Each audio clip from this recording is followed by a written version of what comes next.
What up? What up? What up? Happy Friday, brother. How you doing? Blessed. Blessed, blessed, blessed. Yes, it's been a very, I guess, difficult day. I guess you could say. A lot going on. A lot going on. We're gonna get to a lot today too. We want to welcome everybody into the room. My voice has been kind of hoarse, so people probably are hearing that off top. But shit, one monkey don't stop no show, right? The Quota Goody Mob album without CeeLo. Shout out to Terminator 2 in the building. Nas the Goats in the building said peace, kings. Peace to you guys as well. Hit that thumbs up in the chat so we can go ahead and get more and more people in here. We got to talk about this Eightball MJG UGK versus. Yes, happy Friday to everybody. Somebody said, finally, I am on time. Appreciate you, Shamario Patterson. What up, L Bugs? Man, we got people coming in here quick. Bugs. All right, first things first, man. Today is May 27th, and it's one of those few days where we have a powerhouse duo of birthdays. Is that right? Jadakiss and Andre 3000 were born on the same exact day. Both guys turning 47 years old today. It's remarkable, isn't it? It's remarkable. And Remarkable. actually, yesterday, I think in the same year, I believe the same year, Lauryn Hill turned 47 as well. So, in a 2 day span, you had the birth of Lauryn Hill, Jadakiss, and Andre 3000. That could be three of your top 10. I wouldn't be mad at you. It's very possible. Actually, I would be mad at you about one. But Then I yeah, would I'm say just saying, like, it's three of the best people I've ever heard rhyme. I want to oh yeah, yeah. ask, huh? These are three of the best MCs ever. Oh, straight up. Just like if we're Easy. talking about Period. in a vacuum without having to qualify things or whatever, we just talking about spitting. So, all right, I want to start with Lauren then. Okay. What's your favorite Lauryn Hill verse? Ooh. I think that How Many Mics verse is pretty special. Okay, you always talk about that one. That's a special Yeah. one. But I mean, that's what's crazy about her is that she has a lot and hasn't done a lot. Because I was thinking, like, well, that first verse on Lost Ones, it's funny how money changes situation. Miscommunication lead to complication. Mm. Emancipation don't fit your equation. I think she took her rhyming, if it's possible, she took her rhyming to the next level on her solo album. She did. I was actually thinking Yeah. the second and third verses, the final hour on the Miseducation. Now she went crazy on the final hour. The verse on Guantanamera. Iniquity gets me. Yeah. And even though that's an unplugged or whatever, and it's like, once again, you can hear her getting even better. Yeah. A man there with the super chat says, did y'all hear the DJ Muggs featuring Method Man and Slick Rick? Metropolitans is fire. Also, Brandy body whack Harlow on his own track. Bun B held it down for Pimp. Yes, he did. And yes, Brandy did body Jack Harlow. Let me get to this Mad Max super chat. He says, laughing my ass off, Mike, you gonna stop your disrespect of Steph Curry now, bro.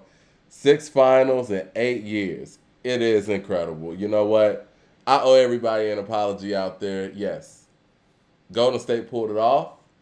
I think Wiggins did an incredible job on Luka on both ends. Steph Curry played his role. I think it was a team effort. But we got one more step to go, guys. Y'all think that he's going to get the finals MVP?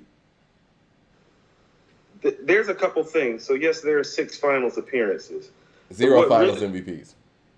But what really, and here's why that looms. There's 2 reasons why that looms the way it does. It's like it's 6 finals, but I mean, first of all, you know how playoff Rondo is real? Game 6 Clay is just as real, if not realer. Game 6 Clay is a real thing. Like, that's a real thing. Game 6 Clay is a real thing. Like, that's a real thing. And so were those 3 years with Kevin Durant, where Kevin Durant was clearly the best player on a all-time great team. I didn't even know we were going to go here today. Well, I mean, the only thing it's really going to do for detractors is for him not only to win Finals MVP, but to win it in all-time great player fashion. He needs to have a Kevin Durant, LeBron, Larry Bird, Magic Johnson, Michael Jordan, Dwayne Wade, Allen Iverson, Kobe Bryant, Shaquille O'Neal, Tim Duncan type of finals performances says, oh yeah, there go that dude. There go that dude. Listen, do you pick him over Isaiah any Thomas. of those guys? Like, would you pick him over Hakeem Olajuwon? Would you pick him over Kobe Bryant? Would you pick him over Dwayne Wade? I would take him over Wade. Would you? But not in the playoffs. I would take him in the regular season over Wade. No, if I'm going in the playoffs, give me Wade. It's no question. Yeah. If it's the playoffs, give me Wade. For what Wade can do on the defensive end, we've seen Wade in the clutch too. No, Wade. And I wasn't even that big of a Wade fan when he was playing like that. I was a big Wade fan, but Wade hit playoff game-winning shots as a rookie before Shaq was there. Yeah, straight up. Wade is ice cold. Wade is ice cold. He's just as cold as Kobe or Mike is in playoff time. But you know who the ice cold person on Golden State is? It's Jordan Poole. He has no fear.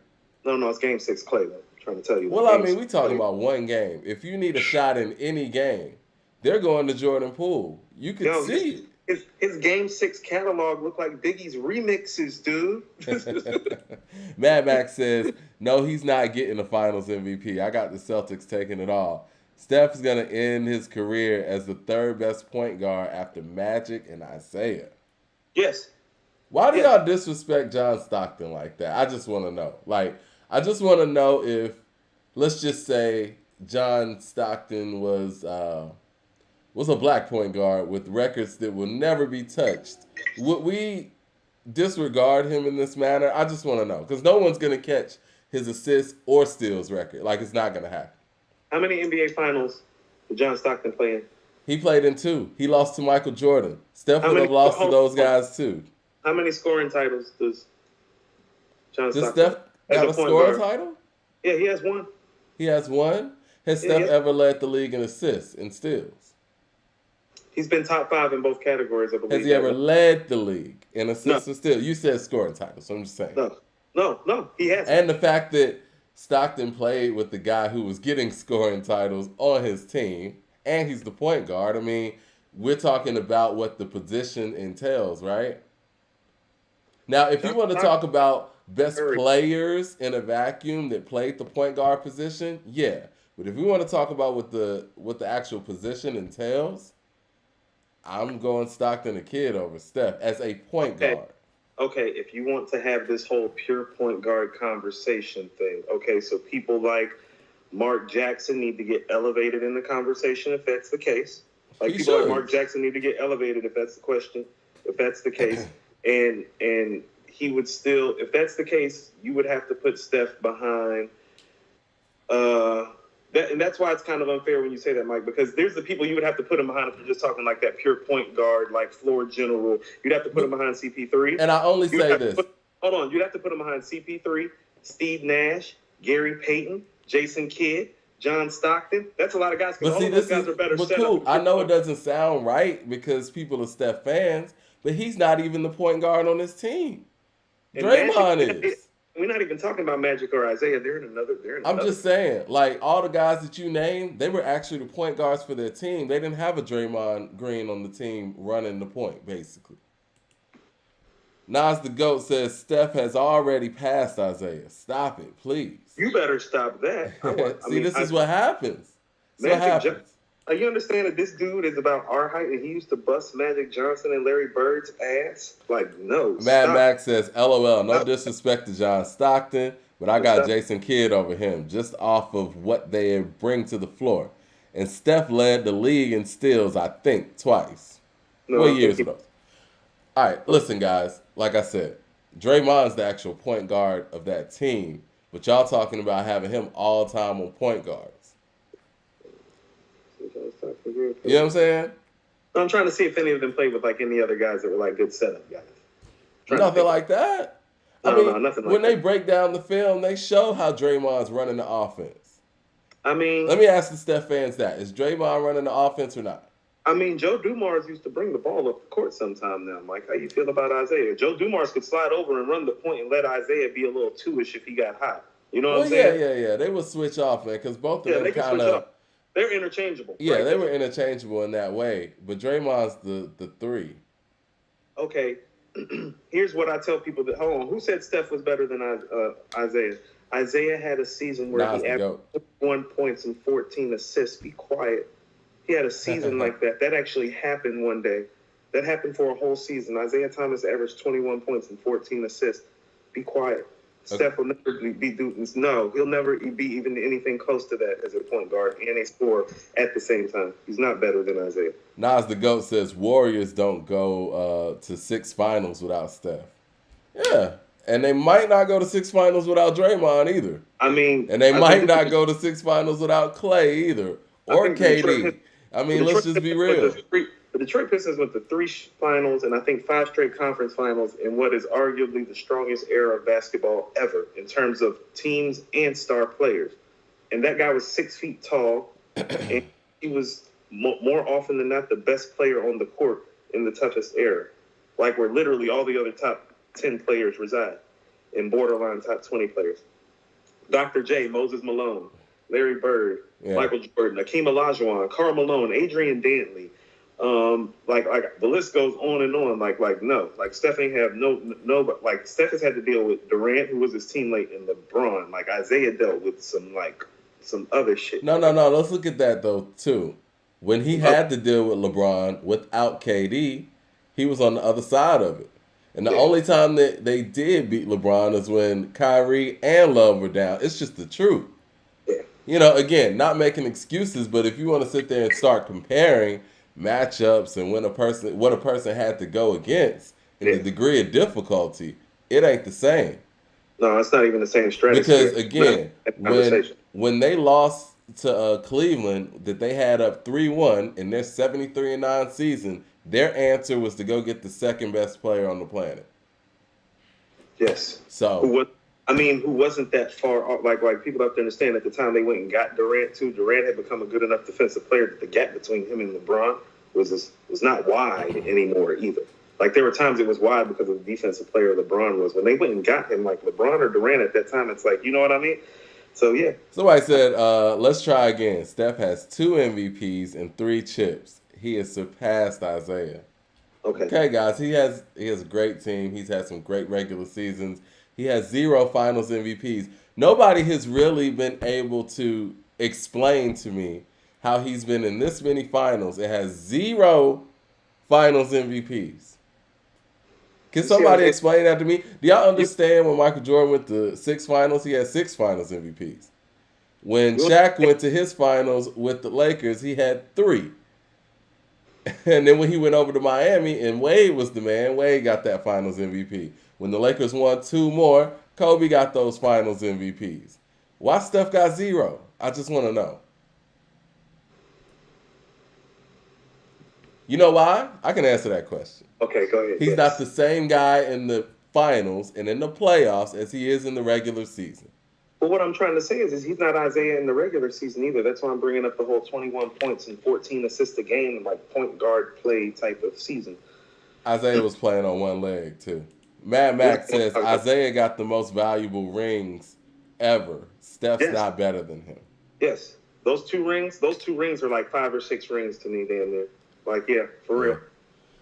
All right. Well, that was enough of according to sports. It should be 3 rings. Hold on. And it actually, Magic should have 4 rings and Isaiah should have 3. Ooh, that ankle, Mike. Well, yeah. I mean, and we got to give Boston credit too, because that Lakers team was loaded.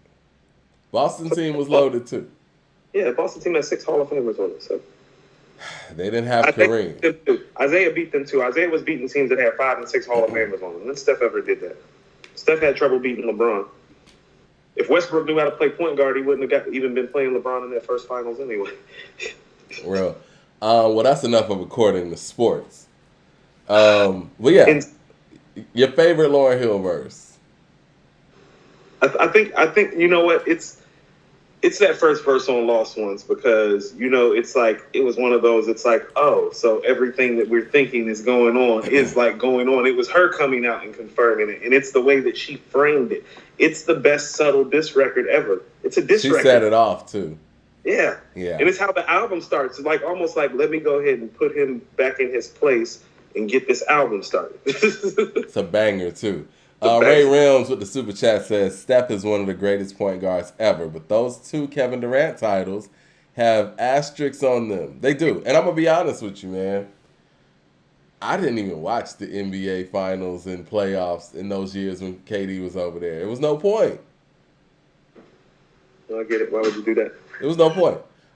It's also Jadakiss and well, not also. It's Jadakiss and Andre 3000's birthday. What's your favorite Jadakiss verse? That one was hard for me. You go first on that. I wasn't even expecting that.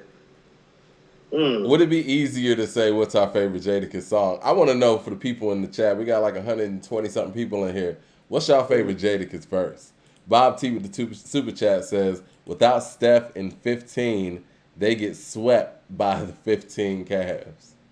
LP says, Dubs. Yes, y'all got this one. I know my favorite Jadakiss line is, y'all gonna give me my ass cap or get your ass capped. Now you talk about his verse on, not Reservoir Dogs, but the breakthrough verse from DMX's album. Oh, the Blackout verse. Blackout verse. Bad luck. Now you might see me in a Jag truck, mad stuck, either with a dime or a bad duck. No, that's up there.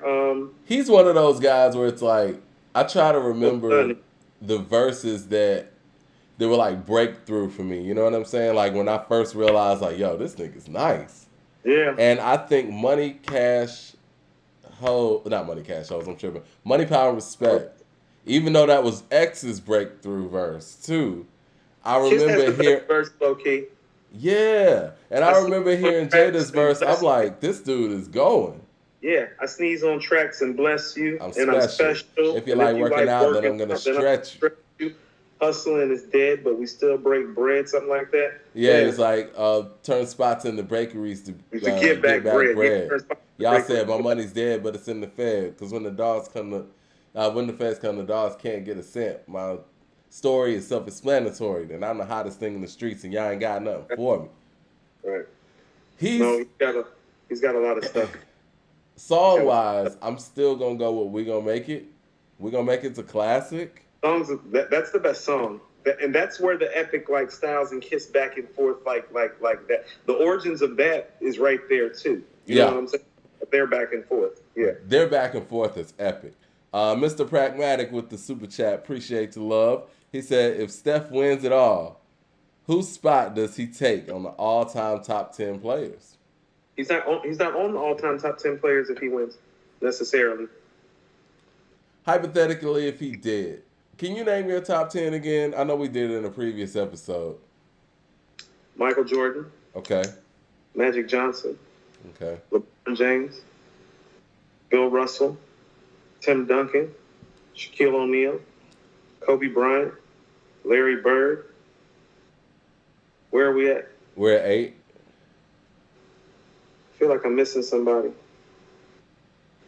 Hakeem Olajuwon, I know you're high on him. I'm missing it. That's who I'm missing. There we go. Slide Dream in there. I mean, I know we had the Wilt conversation and I kept Wilt out, but you made a very good argument, Mike. And when I thought about it, it's hard to keep Wilt out of the top 10. He has every record there is. Yeah, it's hard to keep somebody with every record there is outside of the top. Oh, Kareem, Mike. I didn't say Kareem. You didn't say Kareem either. Yeah, so I mean, that's what I mean is like him winning and get him in the top 10. I mean, okay, how about this? I mean, out of those 10 people you name, there's nobody I'm bouncing for him. Me, I'm about to say, most people would probably say Olajuwon or Bird, but it's like if you saw Olajuwon or Bird play, hell no. That's what I'm saying. I saw Olajuwon and Bird play. It's like I cannot say that. Okay, I'll tell you what, in a blanket draft. People need to understand this about Larry Bird. There was a 8-season stretch. Listen to this. There was an 8-season stretch where he either won the MVP or he came in second place for 8 years, and he won 3 straight. The other 5 years around that, he was second place for MVP. I think the other thing people need to understand. So it's pretty much for the bulk of his career. If he wasn't the best player in the league, he was the second best player in the league. When has Steph ever had it like that? Larry Bird, at the 3, at the small forward position, he had a Hall of Fame power forward and a Hall of Fame center. He averaged more rebounds in his career than both of those guys. Yes. And that's not even talking about handling the offensive load. I mean, dude, his career numbers look like 20. It's almost like what? It's 24, 11, and 7 or something like that. Yeah, that's absurd. Yeah, it's crazy. Mike 100 says Jada's verse on "Still Feel Me." Oh yeah. Mad Max says, I LOL, like Steph I needs like to. the original Feel Me. Yep. Mad Max says, LOL, Steph needs to win a total of 5 chips and 2 finals MVPs before we give him top 10. Let's not even act like winning the 4th chip and a finals MVP gets him in the top 10, especially since 2 of those joints you got with KD. Let's be real. Hold on. Okay, so let's have the real conversation. The conversation is like both him and KD are somewhere probably between 11 to 15. I'm picking KD over him any day. Yeah, me too. But hold on, but listen to what I'm saying. I would have KD probably 1 slot ahead of Steph right now. And I'm telling you that, like, based on what happened to KD, that KD needs 2 rings and another MVP to get in that conversation. What you think Steph needs? So that's what I'm saying. Right. It's like, I mean, we saw when both of them were on the same team who the man was, right? KD need 2 more rings. Kyrie has to go. Nas the GOAT says Larry Bird coming off if Steph wins. No. Yes, Larry Bird play basketball. Man. You got to go look at Bird's clutch moments, man. We can't really justify that. We can't justify that. Jay Short with the super chat says, happy birthday, Jada. But what's the difference between he and Fabulous's career? Jada gets praised, Fabulous gets forgotten. Oh, that's not accurate. Yeah, Jada's. Listen, I like when they do the Freddie versus Jason, but Jada's the better MC of the two. But the Freddie versus Jason, I will give him. Fab was showing out. I think Fab came off better, but just because you come off better on something doesn't make you the better MC. Kanye gets the best of Jay a bunch of times. I'm never putting Kanye ahead of Jay as a rapper. Yeah. Ever. Mad Max with the super chat says, Nas the GOAT, stop it. Steph ain't Larry Legend. We're gonna act like Steph never beat Kawhi Leonard in a series and Kawhi ain't top 20 all time. Larry Bird won 3 straight MVP, second 5. Larry Bird was. You want to talk about degree of difficulty? Larry Bird was beating those Detroit teams, those Laker teams, Sixer teams, Milwaukee Bucks, Houston, teams, dominant Atlanta Hawks teams, the Akeem and Ralph Sampson Houston team. Yeah. Real competition. LP says Steph is the best of his generation. KD's not ahead of Steph. There isn't a more accomplished player than Steph except for LeBron. Really? That's how y'all feel. Okay, so all fairness to that, let's just unpack some things. First of all, Kevin Durant got to 25,000 points in under 1,000 games. You know how many players in NBA history have done that? 7. Steph isn't about to be one of them. So, like, Kevin Durant is a scorer somewhere that even though Steph is the best shooter of all time, has a scorer, Kevin Durant is somewhere special where Michael Jordan and Kobe Bryant and Wilt Chamberlain and Kareem and LeBron are. Steph's not that. So if you talk about accomplishments, 25,000 points, 967 games. All right? Or something like that. Bob T says, stop using the injury card against Steph. I love Zeke, but he won his first title against the Lakers, losing Magic and Byron Scott. Keep the same energy. So what you're saying is that when players got injured, Isaiah beat them? Well, I think that... But didn't he beat them healthy too, though? I think we brought up the fact that Golden State... Didn't he beat them healthy too? Yeah, that happened. Yeah, that happened. He beat him healthy, too. So it's like, why are you saying that? Because it's like he never beat LeBron healthy without KD, right? And I think we all know that Kawhi wouldn't have won in Toronto if KD wasn't out, right? And Steph wouldn't have been MVP of that series either, because that would have been KD's third final MVP in a row. Yeah. You see the one game he played, if Kawhi was the best on-ball defender of this generation, Kevin Durant coming off an Achilles injury, walked up the court and prompted to go 4 or 5 in the first 4 minutes and started busting his ass. Every last one of those points was on Kawhi Leonard. We know what was about to happen. Well, you know what? If Steph was top 10 like that, guys, don't y'all think they would have beaten that Toronto team? It's just my question. You don't think they had enough to beat that Toronto team? Because really, when you take KD off of that squad, I know they didn't have Harrison Barnes, but it's pretty much that same team that went out there and won 70-something games, right? I mean, Clay got hurt, but I mean, I feel what you're saying. They still could have ran them out the gym in the time that He could have put up some record numbers, right? I mean, no, he should have went for 40 a game. Ain't no question about that. Yeah. Now the GOAT says, so how is LeBron top 10 when he had to team up with other superstars to win, but y'all knocked Steph for playing with KD? Makes no sense at all. LeBron didn't play with a KD. Listen. I got love for D Wade, but he's not KD. Me too. Let's not get I that. got love for D Wade. I think D Wade is love incredible, but size wise, and no, he's not KD.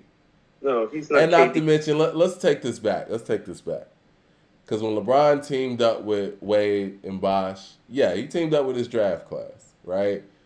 They didn't have much depth outside of that. And these guys had never played a full season together. KD jumped in a team that was already 73-9. And he's just replacing Harrison Barnes. They already have a system in play. All these guys have already played with the same system. The only new person in this equation is KD. So it's a little different. He's the best pure scorer of the basketball ever. You can put him in any system. Yeah. Jay Short says Steph's three's not falling. He can't contribute. I guess he's saying if his three's not falling, he can't contribute. Yeah. The other night we did see him when things weren't falling for him. He got a bunch of rebounds. Well, here's the thing about it. If you think if you think Steph is better than KD, it's like, well, KD's actually a better passer than Steph too. Like he has a more of a natural passing gift and eye for running a team than Steph does too. So he's a better scorer, rebounder, passer, defensive player. They played together. He won 2 Finals MVPs and led the team in all the statistical category. Well, pretty much like points and rebounding and blocks when he was there. He led the team in blocks when he was there. And Steph is better? Are you like how? Like where did that happen? I think people just really like Steph, and I'm that's giving cool. Kevin Durant extra points for spending 10 years with Russell Westbrook because I think LeBron is the greatest basketball mind since Magic Johnson probably, and he didn't know what to do with Westbrook. KD went to 4 conference finals and an NBA finals with the same player. No, that's real. That's real. LP says Steph has more scoring records than KD. They went 20-0 without KD and had a losing record without Steph, with KD on the floor. Mad Max says, LOL, Isaiah and the Pistons were smoking the Lakers so bad that Magic acted like he had a hamstring, my boy. He was getting cooked. It was busting. I love this back and forth, y'all. This is according to Sports Tonight. Bob T says, when did Zeke beat the Lakers healthy? Never. LP says, Zeke never beat a healthy Lakers or Celtics. Oh, man, this is getting heated. Hold on, they right. They are right. They didn't beat a healthy Lakers because I think who they beat Portland for that second championship. Yep. Okay. Yep. I mean, you can't control injuries and what happens. Listen to what we were just talking about with the whole KD, Steph, and Toronto thing. Kawhi didn't have 2 rings if Steph is if KD is healthy. You know what I'm saying? Yeah, even with Kyrie and the only reason why I mentioned Kyrie and Love going down is because Steph still didn't win that Finals MVP. Iggy did for guarding LeBron, and we talked about that in previous episodes. But when they both had their full teams, it wasn't the same effect. Free KD. Yeah, free KD. Mad Max says Kawhi Leonard is better than all of them peak for peak. He's the only one who did it. He did it. The MJ, Kobe, Wade, Steph, Bron, and KD, all great. But give me a healthy Claw. Okay. I'm going to give you a healthy L. Yeah. We'll see if the Claw can get it done again. I think he should have stayed in Toronto, man. I do too. I think people don't talk about... And I'm sure Toronto will take him whenever, they'll take him back. People don't talk about that misstep and the fact that he left this team prematurely. Mm-hmm. Mad Max says, did it the MJ Kobe way. He did. He went over there for 1 year. You know what? When you look at what Kawhi did, it's pretty incredible. He went over there 1 year. 1 year contract, really just kind of trying to get to where he wanted to go and won a championship. Yeah. It's pretty incredible. LP says KD blew a 3-1 lead. He has all the talent and none of the leadership. He's played with more top 75 players and top 4 point guards of his era. Okay, Man, so y'all not going to let us talk about hip-hop, huh? So Russell Westbrook and Kyrie Irving are liabilities. I'm going to give LeBron extra credit for actually winning a title with Kyrie. Because much like LeBron hasn't learned how to deal with Westbrook, KD ain't learned how to deal with Kyrie swap. It's time for a point guard swap. Send them back to their respective owners, please. Jay Short says Kareem got bogus free throws in 1988 in the last minute. That did happen. Free throws. Those are not bogus free throws. You don't think that? Come on, man. I saw the replay, man. Bill Laimbeer didn't foul him. He didn't. But because it's Bill Laimbeer and it's Kareem, certain people are going to get calls. It is what it is. It has more to do with the latter than the former. That's Kareem Abdul-Jabbar. It's 1988. He like how about this? In 1988, he's the greatest player of all time in most people's mind. Nah, that's real. That's real. We talked about Jada. Now let's talk about 3000, and we're gonna get into this Verzuz matchup that happened last night. What is your favorite Andre 3000 verse? The one. Never mind. It's Andre's birthday. We're gonna be nice today. Favorite verse? Yeah. Those two verses on Babylon. On ATL. People love Babylon. Yeah, People love Babylon. That was like his coming out party as an in-depth MC. You know, for me, it was always and always will be Thought Process from Soul Food. Okay. I remember that being because they were coming off of Southern Playalistic, and then he jumps on this, and it's like, whoa. These guys are taking it somewhere else. Like, kind of opened the door for that Turban, ATL, and Dre we were about to see. But I don't know if that is my favorite verse. I think as time has gone on, right, I think that verse holds a special place. Mm-hmm. But do you think that his verse on Akumina, the first verse, could possibly be his best verse? Why? Because like when people say that, I love that verse, and it is some of his best stuff. You know, I love like need some words, like need some hope, like the words maybe, if, or probably. More than a hobby when my turntables get wobbly, they don't fall. No. That's especially especially poetic. But I don't know, like that. Isn't he doing the same thing on Babylon? I came into this world high as a bird from secondhand cocaine powder. I know it sounds absurd. I never tooted, but it's in my veins. While the rest of the country bungees off bridges without no snapback, and bitches say they need that to shake their fannies in deep-ass clubs. They go the other route, turn each other out, burn each other out, where a bona fide nigga like me can't even get a back rub these days. Is that deep on their part? But let me show. Hold on, what do you say? Let me slow it down, because they shut you down when you speak from your heart. Now that's hard. While we ranting and raving about gats. Nigga, they made them gats. They got some shit to blow out our back. They stay at. Isn't that the same thing that he doing on Equipment though, like poetically and stylistically? So he's been doing that. That's what I'm saying. Babylon is the come out of that. Huh. Okay, yeah. I guess we have to break this down a couple of ways with him. What do you think his best verse is on Southern Playalistic? Hold on. It's so much easier to do it with him than Jadakiss, because Jadakiss has gone to work so much. Yeah, Jadakiss has had so many moments. Like when you said what's Jadakiss's best verse, like my brain started to overload. I'm like, which verse from which year? Yeah. It's like I need to go write down 50 or 60 verses and pick from them. Like, this is much easier. Nas the GOAT says, I'm going to get these super chats out the way. I know he's still talking basketball. It says, Steph took a backseat to KD and let KD shine. Steph is an unselfish player. KD wanted to play with the Warriors and Steph because of the system. I would agree with all those things. Yes. I don't know about taking the backseat per se. But he was going to take that anyway. It wasn't like you were going to fight for that back seat. I mean, that front seat. If you were watching Russell Westbrook, if you were the best pure scorer of all time and you were watching Russell Westbrook take more shots than you, turn the ball over 5 times a game, and you were literally watching these guys move the ball around to the point that they have over 3 guys averaging 20 points, and you can't even get 20 shots a game when you're playing with a guy who can't shoot, you're going to want to go play with them. He's looking like, man, I can go get 25, 30 and win a championship easy with these guys. Easy with these guys. LP says the Cavs were the super team in 16. Love, Kyrie, and LeBron were top 5 picks in their draft. Shump and JR were starters for the Knicks. All the Dubs were drafted. Now, I mean, if you want to talk about how the team was put together and all of that, I will give the Dubs props for that. I was watching that whole team get formulated. And they made each other all-stars.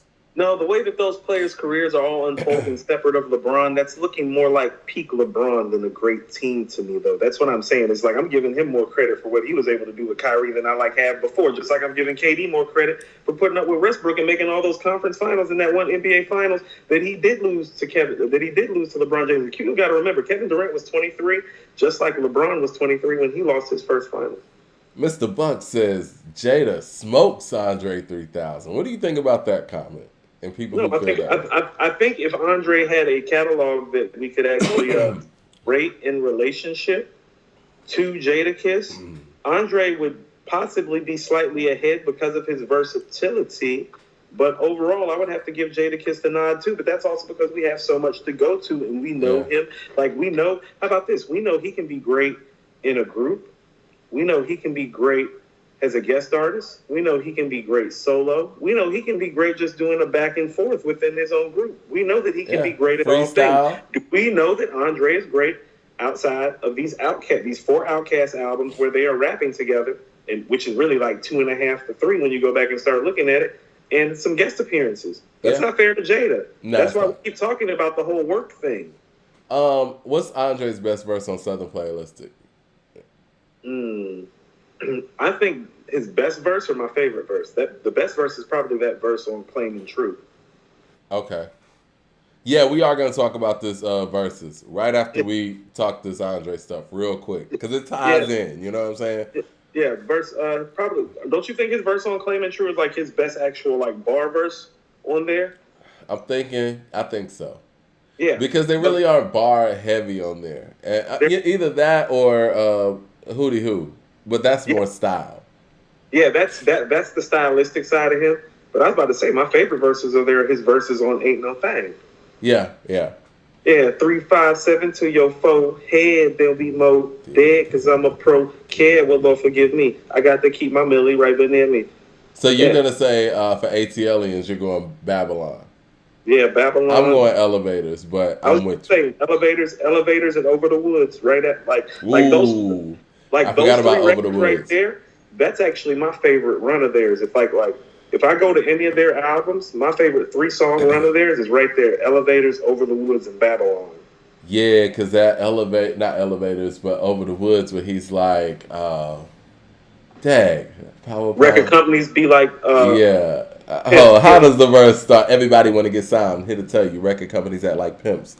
Getting paid off what we made, but we the ones that spot like blimps, but ain't no good yet. I tell it like it is, so I'm like a little kid. Willing to get I deserve my kids to have a mother in a little house with a dog in the backyard going woof woof. Who knows when I'm face when I leave with the recording booth. Poof, back in the real world where birds fly. Yeah. Shout out to Big Boy's verses on there too. Undercover, Over the Hills and Through the Woods. I love Big Boy's verse. Like that's what I'm saying. That's their and the best last stuff. Verse. Those 3 songs, that's their best stuff together right there. That's when they're on fire together.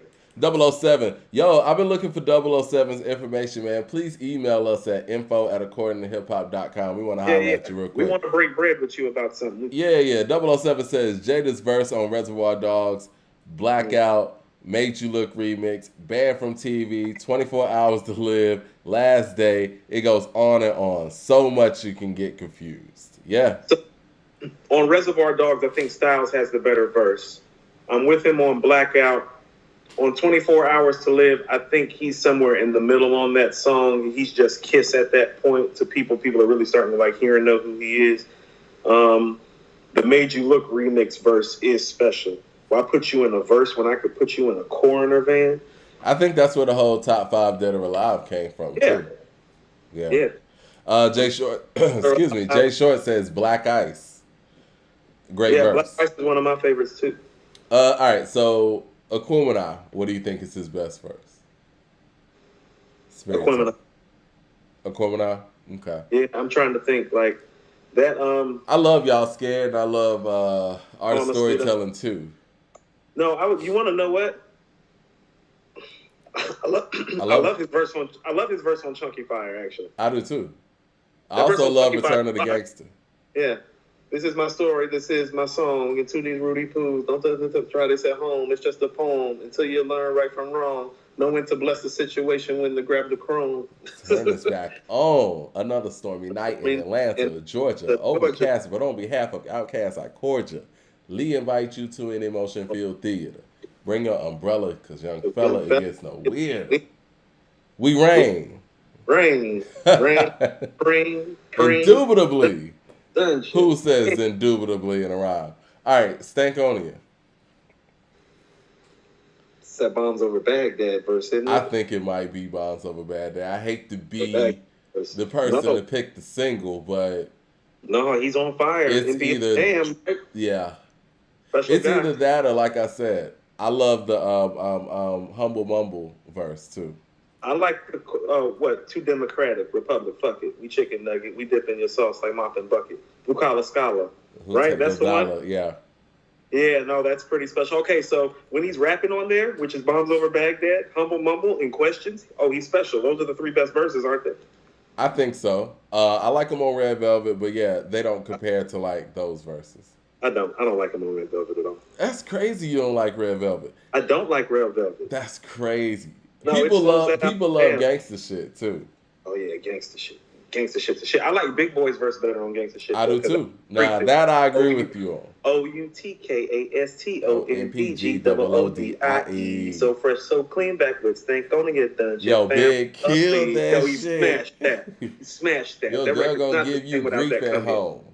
Yeah. LP says, right where you stand. Run. I love him on Run and Right Where You Stand. I love Run. Yeah, this is what I mean. It's like we can go through 50 or 60 verses of his. How many have we named already? About 10, 12? I mean, Jada has done 2 different verses. He got another one. Yeah, he got another verse in him. Yeah. He got bars, Mike. He got bars. I told you, he's the king of the 16 bars, like he says. He's not top 5 dead or alive, but as far as these 16 bars go, oh no, ain't nobody 16 bars just deep with hitters like that, where it's like, well, what's his best verse? It's like, shoot, you know that Give Me Your Ass Cap? That's from Who You With off the Funk Master Flex mixtape, volume 2. Crazy. That's what I'm saying. He got mixtape shit. Mr. Pragmatic says, so who wins the finals? And then how many games? I'm going to make a proclamation now. Boston in 6. I'm actually going to agree with you and echo those sentiments because I think here's what's about to happen. I think Tatum's taking Clay, and I think Jaylen Brown's taking Steph Curry. Yeah. They're going to make Jordan Poole beat them, and he can't beat Boston out of them. Okay. All right. Last thing with Dre, and then we're going to go into this verses. What do you think is his best featured verse?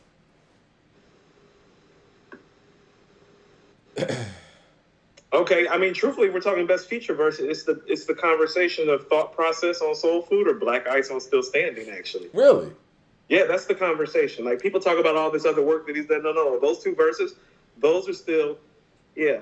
I'm always going to say Black Ice, but I will say this. If we want to talk about current times or somewhat current times, I think International Players Anthem is very special. It is, but they centered that whole video around his verse. Because he's so poetic. He's special. Yeah. I mean, like, that video is not even the same video without that verse. Like, they're probably going to do something totally different. Talk about controlling the climate. Reggie said 3000's verse on International Players Anthem. No. It's a standout. But this is what I mean is that it's a standout, but that thought process and that Black Ice verses, man, they have that context, they have that depth. Like, he's lyrically, you know, there's Romans, countrymen. There's a lot of style points and cadence and flow and alliteration and stuff going on the Players Anthem things. It's like he's bar heavy and dense and lyrically intense on thought process. I like the yellows and greens and blues and browns and grays, the hues, the ooh beneath the lapidated wood. Ain't a thing could explain the pertain, the cocaine is a thing, it rain. See, summer runs around and they holler about change. Then they steady move them keys like Bob James. Oh man, winter's arrived. The temperature dive, November just died, December's alive. Yeah, that's rough, man. Typical ride. Both Goody Mob songs, individuals too. On the way home. Yeah, man. Both Goody Mob songs, too. You know how I feel. I feel like Goody Mob made Dre specifically step his game up. I think I think when they were recording the stuff on Soul Food, I'm sure he was around. He was like, yo, man, we got to take it deeper. Weren't they the kind of younger dudes in the group, too? Yeah, they were. They were younger than Goody. Yeah. I think CeeLo is like their age, but, you know, Cujo, Gipp, and Timo are older. Slightly, not like super older, but you know what I mean. 21 Right. is way different than 19 when you're 19. You know what I'm saying? LP says 3000 killed the Walk It Out remix. I've never been a fan of that. I'm somewhere in the middle. I don't love it the way other people do, but I'm not like a hater of it like you are. I hate it. No, you've never liked that verse. I You've been never talking liked it. about no, I you talk never about like because when you like when that he verse. comes with that whole talking type of style. I never was a fan. You of that. don't? Okay, so I think he was going through a phase where he was doing that a while because of what was going on with music. Like you remember that Millionaire song off Yeah. of Khaleesi's? You don't like that verse? I like that verse. Now that verse is dope. That verse is one of his best verses. Where there are cheese, there are cats. Wherever there are rats, there are cats. Wherever there are cats, there are dogs. If you got the dogs, you got bitches. Bitches always out to put their paws on your riches. Yeah, If you got bitches, you got glitches. He said if you got riches, you got glitches. I forgot, but yeah, it was fire. Yeah. And then he starts riffing. Yeah, he's Yeah. on. No, Okay, so this is why we be mad because it's like when he performs, he's clearly, like listen to what I'm saying. He is clearly one of the greatest MCs of all time. And if he actually did work, even like at a relatively like old school album pace, we would be talking about him in a way that we talk in the South about Scarface, who is considered to be a top 5 to 10 MC, correct? Oh yeah. Most people think Dre as an MC is better than Scarface. Face would probably even tell you, no, he's a better MC than I am. He's not a better artist because he can't make an album like I can, but he's a better MC. If this MC would have made some albums, I think we're talking about a clear top 5 MC is what I'm saying. Jay Short says a whack rapper would sound good on Black Ice. Yeah, the beat was crazy. I remember that story about, I think Gip might have told this story, and we're probably going to get into a Gip segment too. I think he said that Biggie heard Black Ice and asked him who made that beat. Beat special. Yeah. Shout out to Mr. DJ, by the way, who was like the third member of Outkast, and he was making heat. I feel like, all right, so he made Black Ice. On Aquemini, he made Art of Storytelling 1 and 2. What else did he make on Aquemini?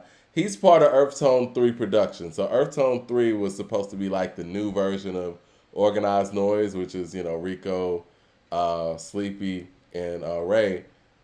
Earth Tone 3 was supposed to be Big Boy, Andre, and Mr. DJ. Mr. DJ made Don't Flex for 8Ball and MJG. I hate that we didn't hear that in the verses. He made a lot on that In My Lifetime album, even the Outkast and 8Ball and MJG collaboration. But saying all that to say, those drums that Mr. DJ was using around Stankonia time, crazy. I call those the Stankonia drums. So I'm glad that you brought that up, and this might be a good segue because we got to talk about 8Ball and MJG. We gotta talk about 8Ball and MJG. Let me get to these super chats, and we're gonna really talk about this. No, we need to dig in on 8Ball and MJG. I have some stuff that we need to say. Marquez Davis says with the super chat, he said my favorite Andre 3000 verse is the You remix with him and Nas. That was the dope verse. I see what time you get off. She said when you get me off. I use that line all the time on the ladies. Yes. Ryan Gillum says, y'all heard about Justin Timberlake selling his catalog for $100 million? I did hear about that. Man Nan says, in due time, Everlasting, Rosa Parks, and Miss Jackson. Everlasting and in due time, those are some gems. Everlasting. And somebody else said Everlasting too. Sitting in the bathtub, listen to the verse on Everlasting. That's up there, Mike. I love Everlasting. I love that record. I love the first one there. Yep. Sitting in the bathtub, listen to the Isley. Brothers and others outside my door want to despise me. Reminds me that everyone ain't cool. The world is jealous. Never could understand when my mama used to tell us don't take your food outside and around your friends unless you got enough to feed the neighborhood. The players just begin. Woo! Reggie says 3000 floated over that beat on I Can't Wait. I love that verse too. It's a great feature too. He's got stuff everywhere. I mean, he's great on even on stuff like It's Okay with Slim Cutter Calhoun. Like he's Kendrick got his whole style from that verse. Right. Kendrick's whole style is that verse. Okay. He's so great. But listen what I'm saying. These guys were born on the same day. Like There must be something on this day about not being a great album maker, though, because the reason Kiss isn't top 5 is because Kiss hasn't made the albums that Big and Nas and Jay and Face and Ghost have. That's the only reason Kiss isn't top 5. And guess what? The only reason Andre isn't top 5? Because we can't even get him to make a solo album. Nah, Dre's not doing it. Yes, you know what? I want to get to this Verzuz, man. So, I was Leroy Green just said, I don't know nothing about MJG. Let me tell you something right here, Leroy. My first note is about MJG. MJG is special. Leroy. You don't know nothing about being pimp tight. I got family from the mail. Leroy, you don't know nothing about being pimp tight, Leroy. Watch your tone. I'm going to ask you what your thoughts were on the Verzuz, but I want to read these comments from somebody that's on my Facebook. I know I didn't get authorization to use her comments, so I won't say who it is. But this is what her notes were, and I thought these were interesting. She said, I'm just getting to watch the Verzuz TV, and I'm not feeling this. She said, first, you don't throw this one together. They deserve better. They deserve weeks of promo. Number 2, she says, I get you want your brand in front and center, but there should have been pics of Pimp C on the screen, period. Point blank. Third, you're dealing with Southern royalty, and the stage should have reflected that. Hell, we rent our throne chairs for just $150. Are they not worthy of $450? 4. Can you get one more chance remix chairs? 4. My feelings have nothing to do with Bun B, UGK, or 8-Ball MJG. They were awesome. Just think they deserved better. Ray Rims with the super chat says, I had UGK winning in the first 10 rounds, but 8-Ball and MJG pulled off into the sunset. Did you get my cash app? Let me check that out. What were your thoughts? And I agree with Ray Rims, actually. On all of the on the comment prior to Ray's comment, or no, the comment prior to Ray's comment. So, how the Jeezy song go? Standing ovation. Right, all those things. You want me to piggyback off of it some and really dig in and tell you how I really feel? So, yeah, go for it. I was gonna read what Ray Rims said at Cash App. He said, for the least you could have did 3 stacks. No show again. It's 3 Stacks' birthday. We're gonna lay low on him real quick. We'll build that into the conversation though. You can lay low if you want to. I won't be. What's the first point that she made? Because I think that might have been the first point that she made. Let me go back. Let's unpack everything she said because it was okay. It was heavy. First point she made: you don't throw this one together. They deserve better. They deserve weeks of promo. So can we pause for a second? These are foundational Southern hip hop groups and acts. The reason that Outkast is even in a position for us to speak of them, like we oftentimes do, like they are arguably the greatest hip hop group of all time, is because of 4 groups specifically that came before them. And these are 2 of the 4 groups. The other 2 are the Ghetto Boys and 3-6 Mafia. But this is UGK and 8-Ball and MJG. It doesn't get any more important into the legacy of Southern rap and hip hop, especially at a high level of MCing and lyricism prior to Outkast, than this, unless you want to go to Scarface's solo material. Because even those Ghetto Boys albums, like Face has grown. Face has always been a brilliant songwriter, but as a lyricist and as an MC, he got progressively better as the 90s got on. Well, I want to say this. I think that 3-6 was still figuring it out. They were doing a whole lot of mixtapes and really formulating their group. The Ghetto Boys, they clearly were already there, Mind Playing Tricks on Me early, right? Mm-hmm. I think 8-Ball and MJG, that's next. You know what I'm saying? Like, coming out hard, they figured it out. That was 93. And UGK was right there, too. Like, I don't think 3-6 really totally figured out their group dynamics till around 95, 96-ish, to be honest. Yeah, but what I'm talking about is the sound and the inventiveness and them being around. Gotcha. Like, they were around by 91, 92, weren't they, Mike? The original. Yeah, they were. Lord Infamous and DJ Paul were doing mixtapes together. Juicy J was over here doing his thing, and That's 91, 92, though, right? Yeah. Yeah, that's 91, 92. So in this Southern rap history, Ghetto Boys are first, right? Yep. And then, but immediately after that, that's what I was about to say. Like UGK, 8Ball, Ball and G are literally like a year or two later, right? Yeah, because Ball and G had an album before Coming Out Hard. I forgot what it Before was Coming Out called. Hard, right. But you know, obviously the jump from that to Coming Out Hard was like, you know, gigantic. But yeah, this is the core. So This Ghetto is the Boys like core. 88, 89. Like, but 90, 91, it's like, no, UGK and 8Ball and MJG are popping up. And then it's like 92, you start hearing about 3-6. But I'm just speaking about the importance Right. of who they are. And here's something that I wanted to say about 8Ball and MJG. It goes back to that Jay-Z line that we've been using. You're starting off strong, but you're wheezing in the back. Well, actually, if you look at it, and this is why we need to talk about 8Ball and MJG, well, they actually started off the strongest of all these groups. And they actually finished the strongest of all these groups. And we saw it last night, in specifically the stuff that they went to on In My Lifetime Volume 1 and Living Legends. Yep. Because they have classic material on both of those albums. Because guess what? Both of those albums are great. You know what was a surprise to me? And I forgot all about this song. Candy. I was like, whoa. I forgot about Candy, too. I forgot all about that, bro. I love that record. Mike, I knew Space Age Pimpin' and Armed Robbery. Like, oh, yeah. We knew that. You knew that was coming. We knew that was coming. Yeah. Like, we knew that Stop Playing Games with Diddy was coming. You know what I'm saying? Yeah. Now, here's where I realized that they were going to win. When they played the Forever track with Lloyd, before they played You Don't Want Drama, Look at the Grills, and Don't Make, I was like, oh, they dropping Forever. I was like, this is. And they understand their catalog. Like, even when they did the Middle of the Night remix with Twister, I was like, whoa. Right. But the Forever track, Mike, the Forever track is the real low-key banger on there. It's like all those other bangers hit you immediately. That's the one that the streets love. And it's like, when they played the record, it let me know they were still in tune. Michael Sanders with the super chat says, why are you surprised that they treated our down south legends this way? The industry has never had love for the South. Well, you know what? Let's get to that because that is very apparent.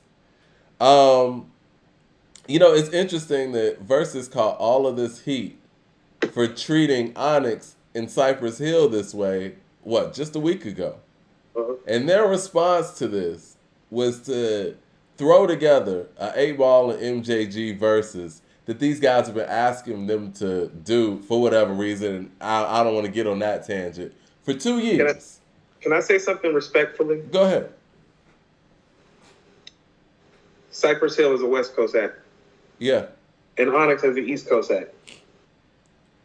Their catalogs combined, in my opinion, are not better than just 8Ball and MJG's catalog. No, straight up. And I'm not saying that because I'm from Charlotte and raised in Atlanta. I'm saying that shit because it's true. 8Ball and MJG's catalog is better than both of their catalogs put together. And I don't mean to be shady about it. If people don't like it, I really don't give a damn. Like usual. No, that's just giving props, man. Because it's just the truth.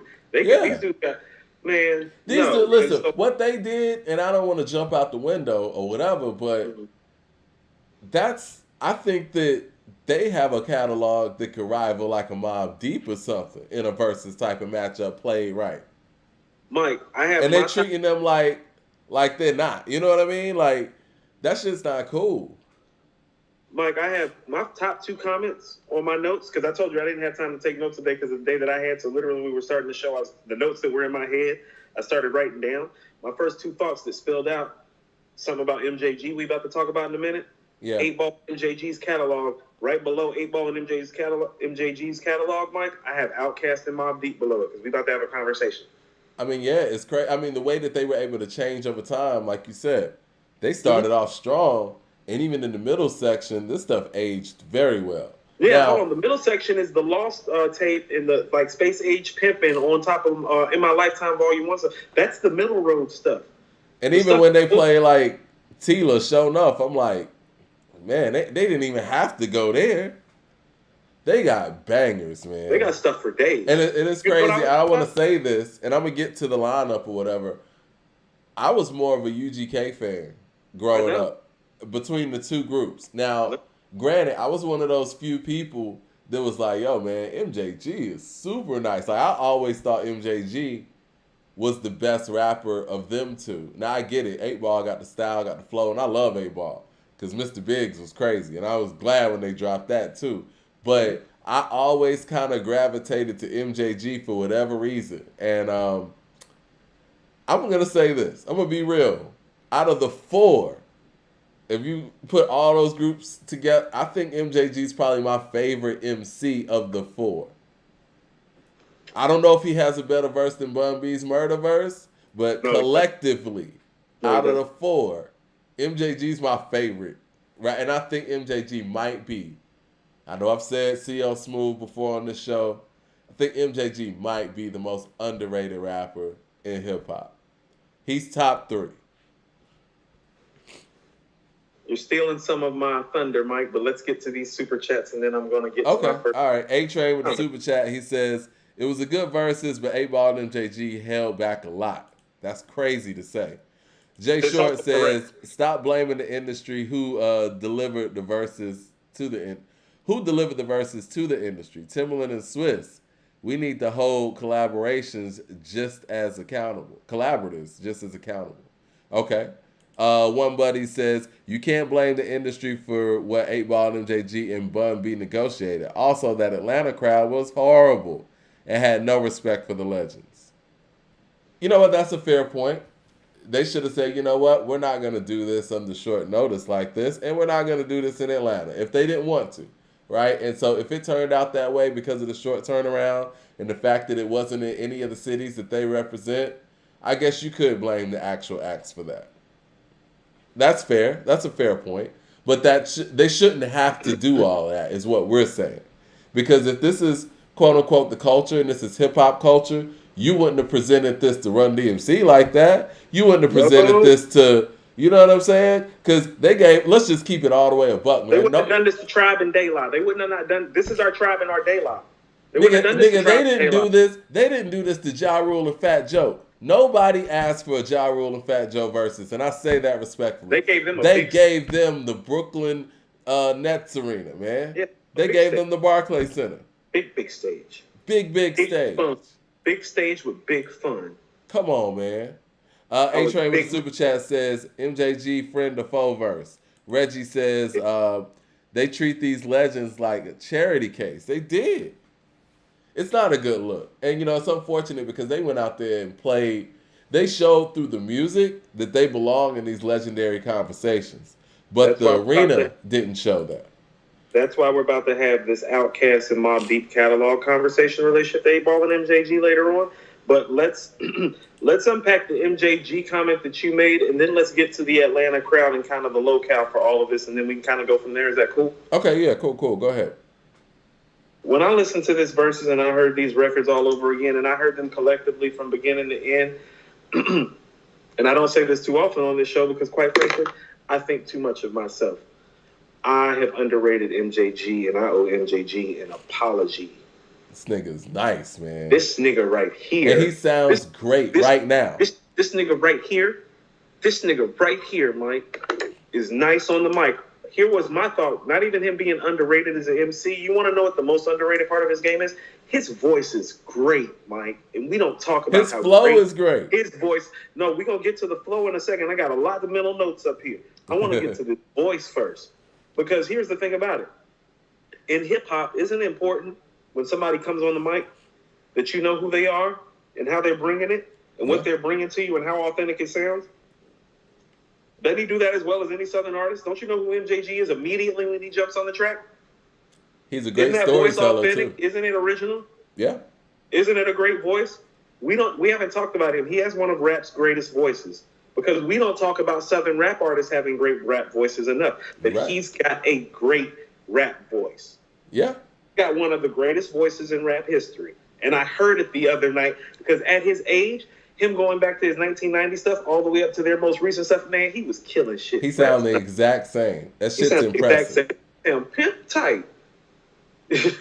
And he breath control, everything on point. Everything.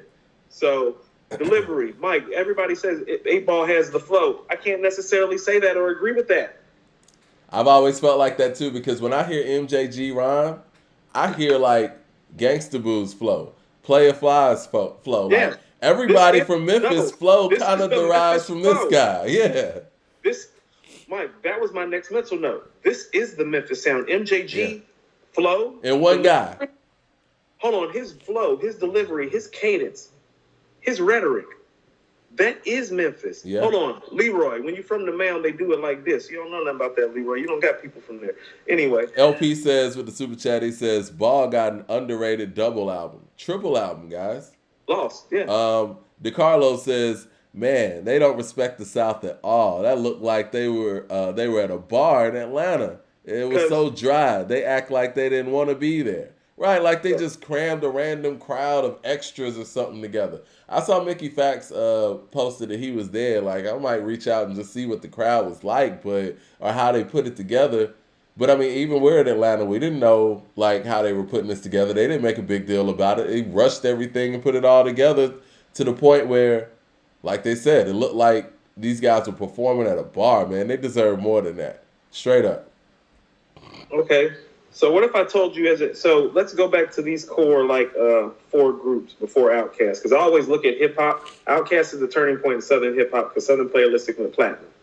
And they were getting major play. And they had people like Puff, who was from Harlem in New York, directing their first video. You feel me? Right. That was different for a Southern rap act to get that kind of attention. And so I always go to the originators, Mike, and there's really 1 from one camp and 2 from all the other. Actually, no. And actually, we're not even going to do that. We're going to throw him in there as well. And this is what I mean about we haven't rated MJG properly. Well, from his era, listen to the names that I'm about to rank. Where do you think MJG is as an MC? Willie D, Scarface, Bun B, Pimp C, 8Ball, MJG, Lord Infamous, Juicy J. Where's MJG on that list? In my personal opinion, and I'm a huge Lord Infamous fan, it might be Scarface and MJG, man. It might be. It might be, man, because I think his storytelling's underrated. And I think what really hurt MJG is when No More Glory dropped, which I bought when it first came out. And I don't think it had the impact that people thought it should have had. But I don't know if it had the push that it should have had either. It wasn't a bad album. I need to go back and listen to it. I didn't love it when it first came out. I didn't love it when it first came out either. It didn't reach that 8-ball MJG, bar. And I think it could have been better on a production end, but I think that's why he doesn't get that notoriety. But when you think about it, though, Coop, he was the first person of all of those people outside of Scarface that actually jumped out and did a solo. And I'm not counting Willie D because they were way before, but we talk about the duos like Outkast, UGK, 8-ball MJG. He was the first to jump out and do a solo. So, do you know the comment that I told you behind the scenes earlier today where I was like, and this is how I've always felt, I was like, well, Bun B and Pimp C are more talented than 8-ball and G, but 8-ball and G make better songs than Bun B and Pimp C, even though Bun B and Pimp C are more talented. But after listening to this Verzuz and after thinking about their catalog, I said to myself, well, I don't know how accurate that statement was that I told Mike, because you might be surprised by this. If I was ranking these guys right now too, and I don't think I'm being prisoner of the moment, I'm just going by really what I've heard and maybe some of what I've forgotten. I have MJG number 2 behind Scarface 2, Mike, and I always had Bun B right there and Pimp C right after that. And then I'm going to say this, and I love Bun B. I think MJG's a better rapper than Bun B. Yeah. Okay, he doesn't have, you want to know what the difference between, and this is what I realized during the Verzuz too. This is one of my notes. The difference between Bun B and MJG in terms of the love that they get or don't get outside of the region, Bun B's vernacular and verbiage extends beyond the Southern boundaries, and MJG keeps his verbiage and his vernacular Southern. Yeah, Bun you remember when they got on The Play Away on Mace's album, right? Yes. MJG was the standout on there, too. Yes. So LP says Suave House never gets brought up either. It's true. True. That's true. That's true. But I actually would have to say it's like, because I can't say, because whatever you feel about UGK, they don't have an album after Riding Dirty that's messing with In My Lifetime Volume 1 or Living Legends. I love In My Lifetime. For a minute, that was my favorite, but going back, Coming Out Hard's my shit. And keep in mind, we're keeping on top of the world out of this. You know what I'm saying? That's why Right. we go to the port. Go. And when Lay It Down got dropped, I was like, man, damn, I forgot about Lay It Down. That's what I'm saying. They got bangers, man. Got bangers. Man, that says Scarface, Bun B, Trade of Truth, 0 over MJG, in my opinion. I can see where you're going, Bun B, but I'm not putting Trade of Truth and 0 over MJG, listen, we talking voice, delivery, cadence, influence. Because it's like you said, well, Mike, all these niggas in Memphis, when you really go back to it, it's like, oh, no. You stole that shit from MJG. Listen to how MJG rhymes on Coming Out Hard. And I think it's easier to hear it there because the beats on Coming Out Hard sound like Memphis more so than the stuff that they did after that. That's kind of more laid back, Texas kind of feel almost. Now let's go to this whole Atlanta crowd thing. Well, hold on. UGK is from Port Arthur, Texas. Right. Eightball MJG from the Mound. Right. Memphis. Okay. Atlanta has always been a black hub in the South and in this nation pretty much since post-Civil War and slavery. But here's what I mean about how this was poorly put together. Oh, well, Tim and Swiss or whoever has them on the puppet strings thought that they could just slap some niggas in Atlanta and they was going to know all the words to 8Ball and MJG's catalog and to UGK's catalog. And it's like, well, you don't know Atlanta because it's like that's some really deeply rooted, like, traditional thing with hip-hop. And you probably would have been better served waiting and doing this at the House of Blues in Memphis. Yeah. Or doing this, what's the Houston Rockets arena in Texas? I forgot the name of the arena. arena. Or Dallas Mavericks, like where the Mavericks or the Rockets play. You get what I'm saying? But bringing this to Atlanta, where it's literally called Black Hollywood because people just show up at events like this because they want to be seen, Mike. Yeah. It's very Miami-ish in that way. Just want to be seen down here. Let me piggyback on one of your points, and we're gonna get to the super chats. You talk about arenas, Dallas Arena or Houston's arena. This is the thing. Texas gonna show up for UGK. Of course. My thing is the only thing that Verzuz as a brand would be able to add to 8Ball and MJG and UGK doing this where they wouldn't do it on their own per se is venue, right? It's not audience. Like if they did it on their own, they have their own followings or whatever. Why couldn't they do this on their own? Whatever. But the other thing is you guys were able to facilitate Ja Rule and Fat Joe at the Barclays Center in Brooklyn. So you're telling me that the Verzuz brand with Trilla behind it now couldn't get Houston or Dallas's arena? Mm-hmm. You know what I'm saying? And like you said, Houston's gonna show up for both of these acts. Like, I mean, Dallas. I brought up Dallas because Port Arthur, Texas, if I'm not mistaken, is actually closer to Dallas than Houston. I think. Well, Houston or Dallas is gonna show up for both of these acts. It's Texas. It's UGK. Exactly. So the thing is, and it's 8Ball MJG who did a lot of work in Texas. You know what I'm saying? And that shit was bumping in Texas. All that. Suave House is Texas. But so you're trying to tell us that you guys were able to get the Barclays Center, and again, I mean no disrespect by this. I'm sure Ja Rule and Fat Joe should feel the same way. You guys were able to get the Barclays Center for Fat Joe and Ja Rule, a Verzuz that no one asked for. But you're telling me you're not going to put forth the effort to do those things for these legendary acts that come from the state of Texas? You just don't care. And I do agree with the comment earlier that said they shouldn't have agreed to this. I do agree with that. They shouldn't have been so thirsty to take whatever that Swiss and Tim or whoever was giving them. But they should have never been presented with that bullshit either. Ryan Gillum with the super chat says, what would y'all say MJG's best album and verses? I loved In the Middle of the Night, his verse on there. Jay Short says, is In My Lifetime a classic? Y'all going all over the place. LP says, Smack Battles and ATL got better production value.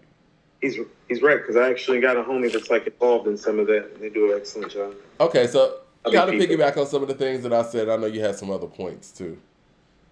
I just wanted to kind of get to all of the poignant points that she made and just piggyback off them further and break them down and really like elaborate. You want to go to the second point? Yes, because I was about to say something disrespectful. Second point is, I get you want your brand front and center, but there should have been a pic of Pimp on the screen. Period. That's okay. So that's where I was about to be disrespectful anyway. So this is what I do want to say about where the Atlanta crowd hurt this Verzuz. Bun didn't have Pimp there, obviously, and we all knew that. These people didn't know Pimp stuff like that. Hold on. There's a correction, too. I want you to hold that thought.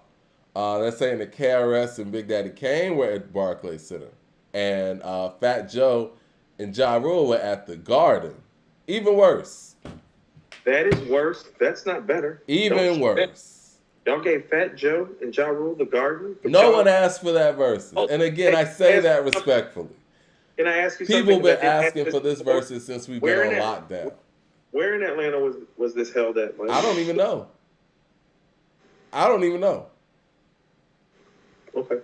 Straight up. I mean, and the thing is, man, let's just be real. Y'all did this because these guys are Southern acts. And for a lot of people in hip-hop, Southern artists are second-class citizens. Right? I mean, let's just be real. When we talk about the top of the top MCs or whatever, Southern artists aren't even considered. Now, granted, there's a lot of, dope MCs on the East Coast. And I've said it myself, like Brooklyn per capita has the best MCs of any place in the world. And Queens is right there with it. But at the same time, when you have legends coming from other places, the South specifically, you can't shit on them like that, man. And you can't just throw this together in a matter of days and just throw it in Atlanta somewhere and expect, like, whatever. We just gonna do it. They don't even want this to look good. And I guess they thought we just weren't gonna notice. DJ Bruce Almighty says, I heard the artist wanted it in ATL to have a neutral location. Okay. So, may I? You mind if I Go ahead. I'm sorry. No, you're perfectly fine. I think that kind of goes to some of what I was telling you behind the scenes, just in terms of like, well, Memphis ain't to be played with, and Texas is a big place with a lot of big personalities and big people and a lot of big things going on.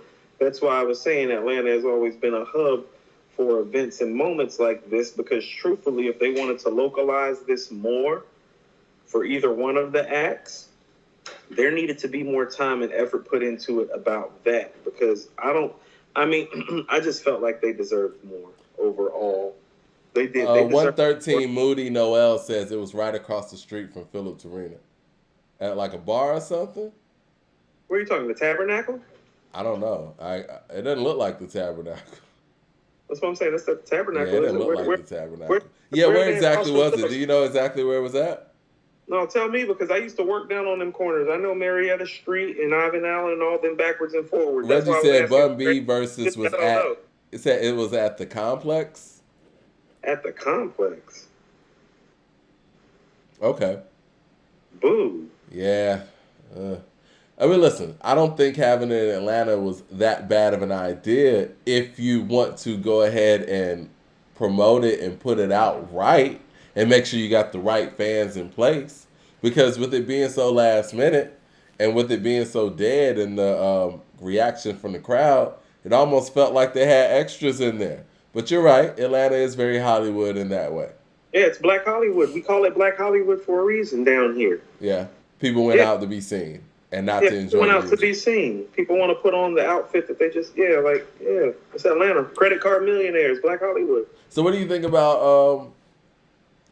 about Pimp C not really being on display in that way?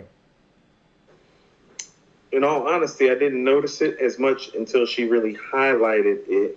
Because I guess we've just all been kind of like conditioned to people promoting their brands on stage like this more than the actual people. Yeah. I like when Bun actually took the time to let it be known, like, I'm not having anybody stand in for Pimp because couldn't nobody stand in for Pimp. Y'all sing Pimp's shit. But that's when the Atlanta thing became a problem. It's like, oh, don't ask Atlanta niggas to sing. Like, no. Like, no. Like, we don't have a problem. I will tell you something on a personal note. How do you feel about how Greg Street hosted? He hosted like Greg Street. Okay, I didn't love it. Yeah. I mean, what didn't you love about it? I mean, to get more specific.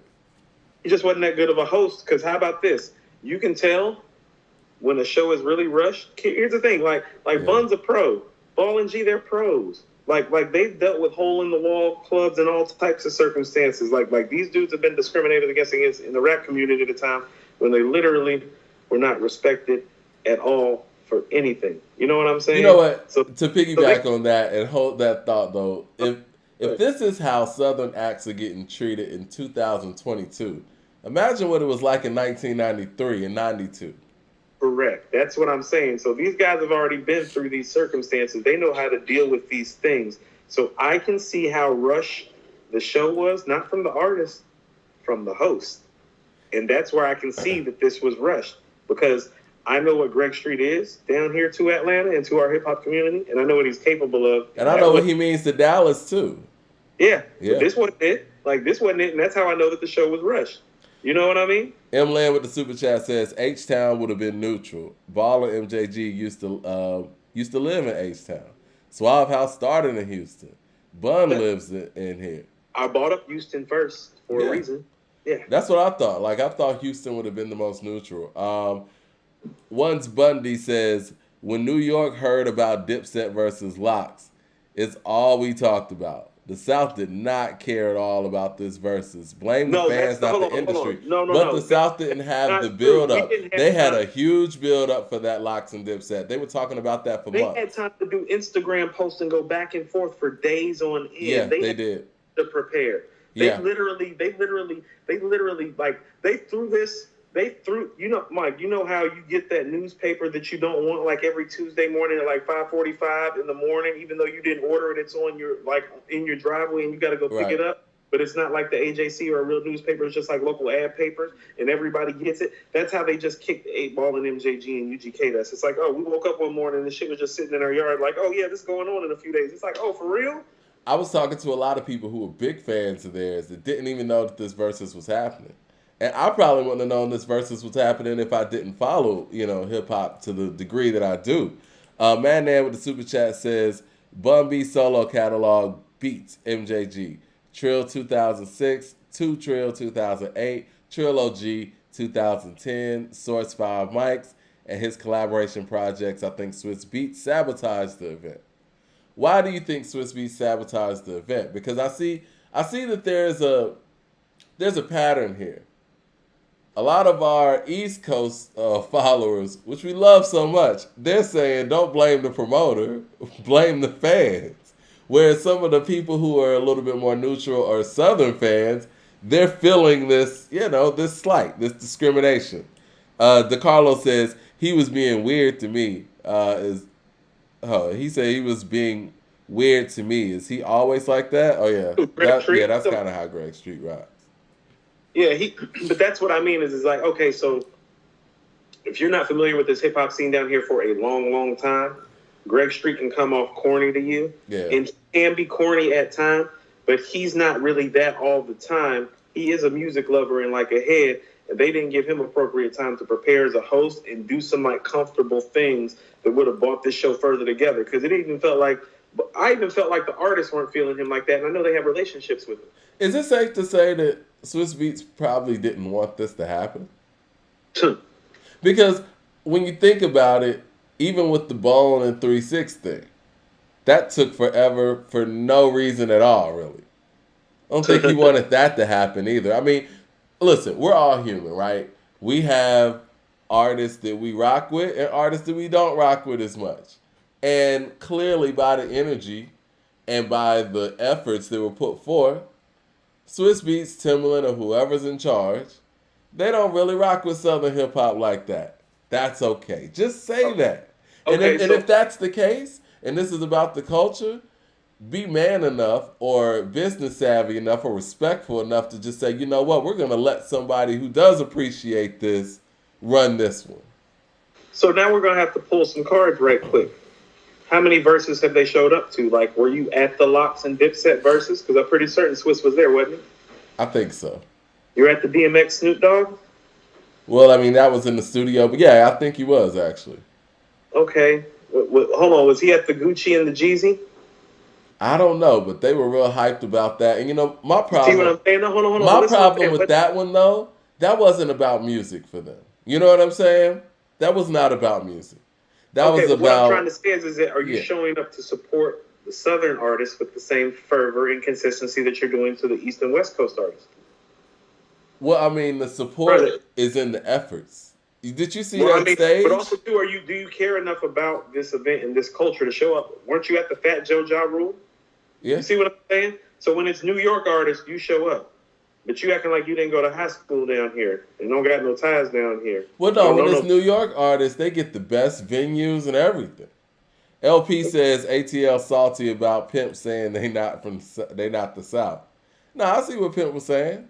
I rock with Pimp C. I love Pimp C. R.I.P. to him.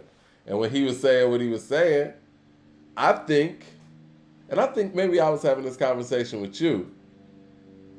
Obviously, you know, Atlanta's in the Southern Hemisphere. But I think that sonically, Pimp might have thought that at the time, Atlanta was gravitating more to like more East Coast centric things. I never quite agreed with the sentiment that he made. So, what is East Coast centered things was Atlanta really doing? East Coast centric, I mean, like as far as like the approach to the music, you know, flow wise, because he said this around the early 2000s, right? This was around the time when, you know, T.I. was, you know, kind of rapping for New York's respect. Yeah, and I think that's the difference. That's the T.I. Jeezy Luda time. Exactly. But I think that's the difference between Texas and Atlanta is the mindset of like Texas understood that, you know what, we can live with our fan base in Texas. Atlanta, and I'll say this is real. This is just the truth. Atlanta was a large majority of us, myself included, when I was rapping. We were rapping to get the respect of East Coast heads, right? Mm-hmm. That was a thing. And I think that's where Pimp C was coming from with it because they never cared about that. Scarface was never trying to get the respect of East Coast heads like that. He was just doing his thing. So let's just have, and this is why I said I never totally agreed with that, and respectfully so. He said, what time zone are y'all on? Eastern Standard Time. Hold on. Texas and California are two of the three largest states in this nation, correct? Yep. You can literally afford demographic-wise to just stay there and not have to do a thing. Just off the demographics. Now, but that creates a mentality, though. You know what I'm saying? Yes, that's what I'm trying to say is that, well, your mentality has to do with the fact that you don't, because Californians have the same mentality, Mike. Exactly. You don't have to leave, because you don't have to leave there to make it happen. Yeah. Because it's big enough and there are enough people there that you don't have to change a thing and you can get people to love you right within your own framework. Yeah. Nipsey, now, E40, Too Short, the list goes on. Now listen to this. Now, how far away is Atlanta from New York, and how far away is Houston, Texas, or Port? You get what I'm saying? So there's some distance involved with that issue too, because literally y'all are on another time zone, and literally you are further away, and it's harder. Hold on, listen. This is how chain supply works. It's harder to get stuff when you're further away. Mike, when I lived in Cali, I used to get this great Cabernet called the Opus One by Robert Mondavi. When I used to get it, in 2006 in California, it was $75 a bottle in Orange County. Because Napa Valley is only about 2 hours away from where I was living. When I got to Atlanta, moved back to Atlanta later that year, that same bottle was $165 wholesale. Chain supply. Yeah. Because it got to travel further to get there, and thereby the influence on it isn't the same. So if you want it, you're going to have to pay more because it's not as popular, and we don't really move it like that. No, that's real.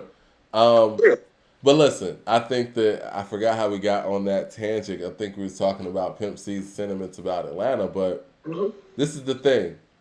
The same effort And I was thinking this when we were talking about verses early on, because you and I have been covering pretty much all the verses because our podcast has actually mirrored the time that verses has been around.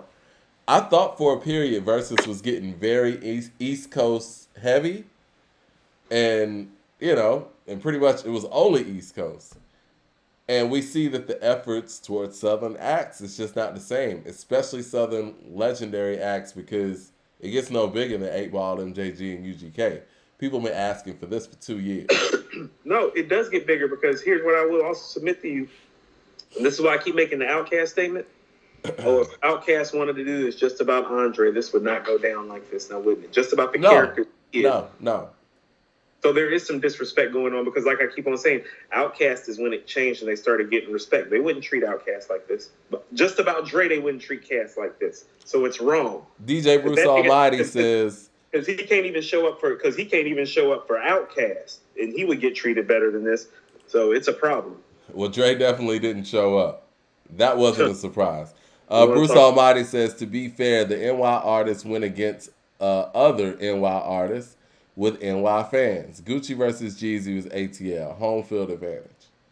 The thing with the Gucci and Jeezy thing, this is how this started. T.I. was talking, and T.I. was trying to pull 50 in it, right? T.I. goes on his IG Live talking about he'll take on whoever. I guess somehow Jeezy's name popped in it, and they were going back and forth. People weren't interested. Let's just be completely honest. They had a whole flyer and everything for it. People weren't interested in the T.I. and Jeezy for whatever reason. I feel like T.I. probably would have blown them out. They were saying the one that people really wanted was the Gucci and Jeezy. They went behind the scenes and made that happen, and that happened in that way. It wasn't like it was something organic. That just happened. That wasn't, you know what I mean? Like, that was one of those things that kind of happened by chance, and T.I. still hasn't done one. Wayne hadn't done one either, has he? Nope. Ray Realm says, can we give props to Big Boy, rap legend? Always comes through for his fans. Yes. We're going to talk about all that. So can we, okay. Yeah, let's talk about that. When International Players Anthem was played, I already knew Dre wasn't coming out. No, let's talk about Southern representation as a whole, because some things need to be framed properly, because I think, first of all, the things that we say about Andre at times, I think, Mike, you're going to be hard pressed to find two people who know his catalog and love his music the way you and I do that actually talk hip-hop right on these circles.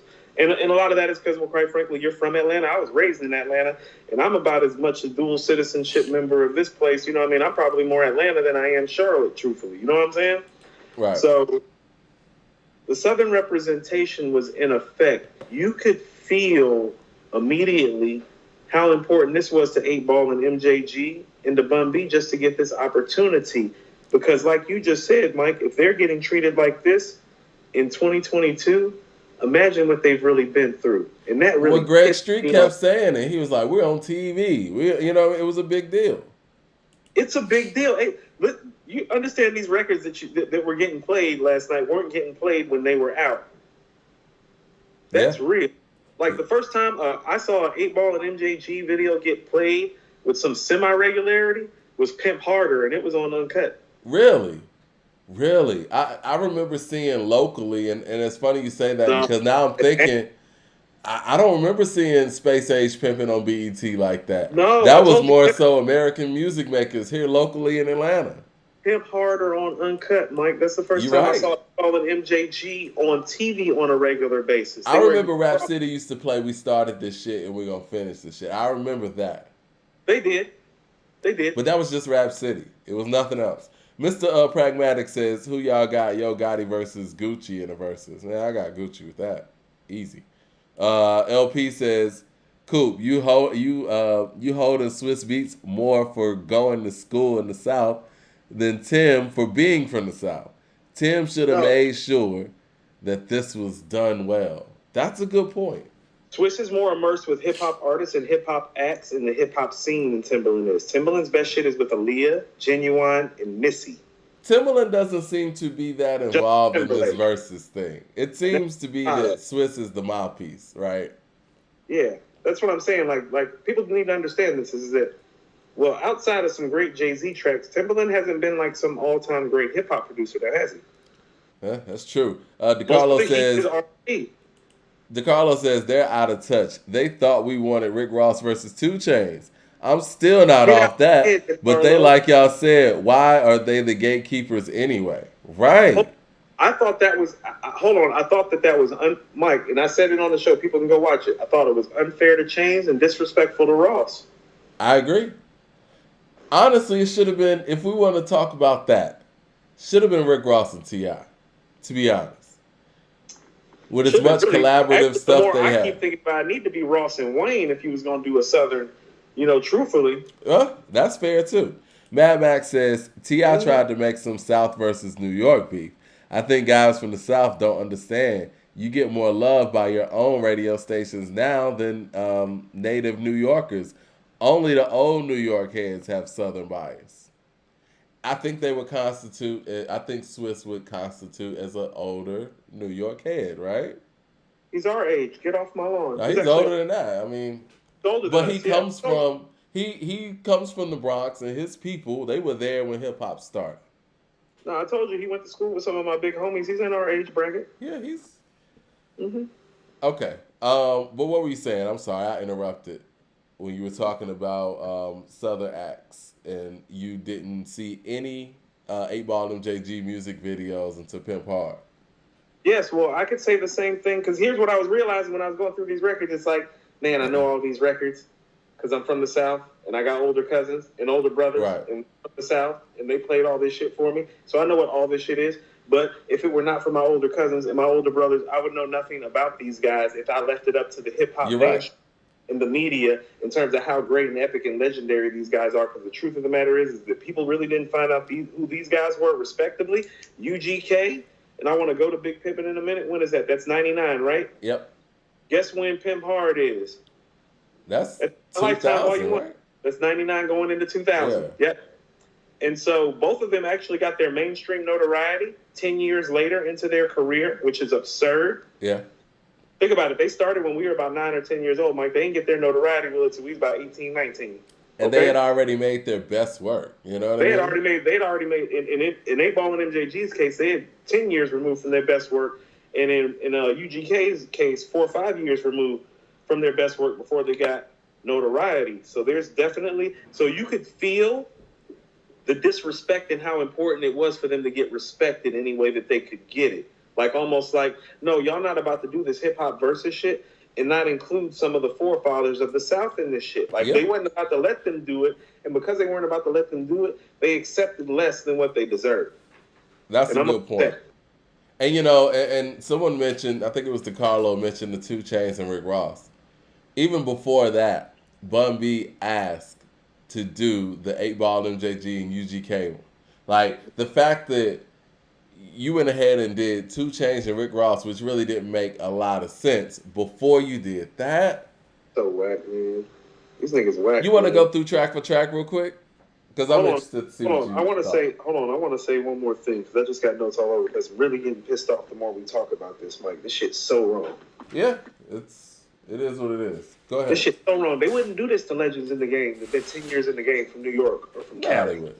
Listen, we see what they did for Fat Joe and Ja Rule, and I say that respectfully. But once again, no one asked for that matchup. Straight up. Did nobody even want that shit, Mike? Nah, nobody wanted that. That's what the problem is. It's like, and I don't even think that. I think that might have been the most lopsided matchup they had, and I think stylistically, it was lopsided. You know what I mean? Like, I love Joe, but he don't have those hit records that Ja got, and I love Ja, but he don't have the street records that Joe got. These are facts. It's not a good matchup. Honestly, if y'all want to go that way, it should have been musically what made sense. Should have been Ja Rule and Nelly. But I guess Nelly ain't from New York, so. I would have liked, hey, can I take Ja Rule versus this 50 versus battle that we're doing? Can I take Ja Rule? Sure you can. Yeah. I'll smoke you with 50, definitely. You're not smoking me with 50 versus Ja Rule. You're not smoking anything. Like Kendrick smoking on top fives and making this little play of an album, right? DeCarlo says, don't forget they wasted Luda too. They did. They did waste Luda. Listen, 8-Ball MJG and UGK was in their face the whole time. And you had 2 years to get this right. And you chose to just throw this thing together at some random club or complex or whatever across from Phillips Arena. Didn't let them build this up to, like you said, to the point where certain people could make it. Because I know when they did Paying Dues, CeeLo wasn't there. But I don't think it's because CeeLo wouldn't want to be there. It was just so last minute. He couldn't be there. Listen to what people are saying about 2 of our 5 or 6 greatest Southern rap groups ever. They stuck them across the street from Phillips Arena in Atlanta, Georgia on a Thursday night. Nothing was going on at Phillips Arena, I'm sure. Let's be real. What? So and again, Dipset and the Lox get the Garden. Fat Joe and Jai get the Garden.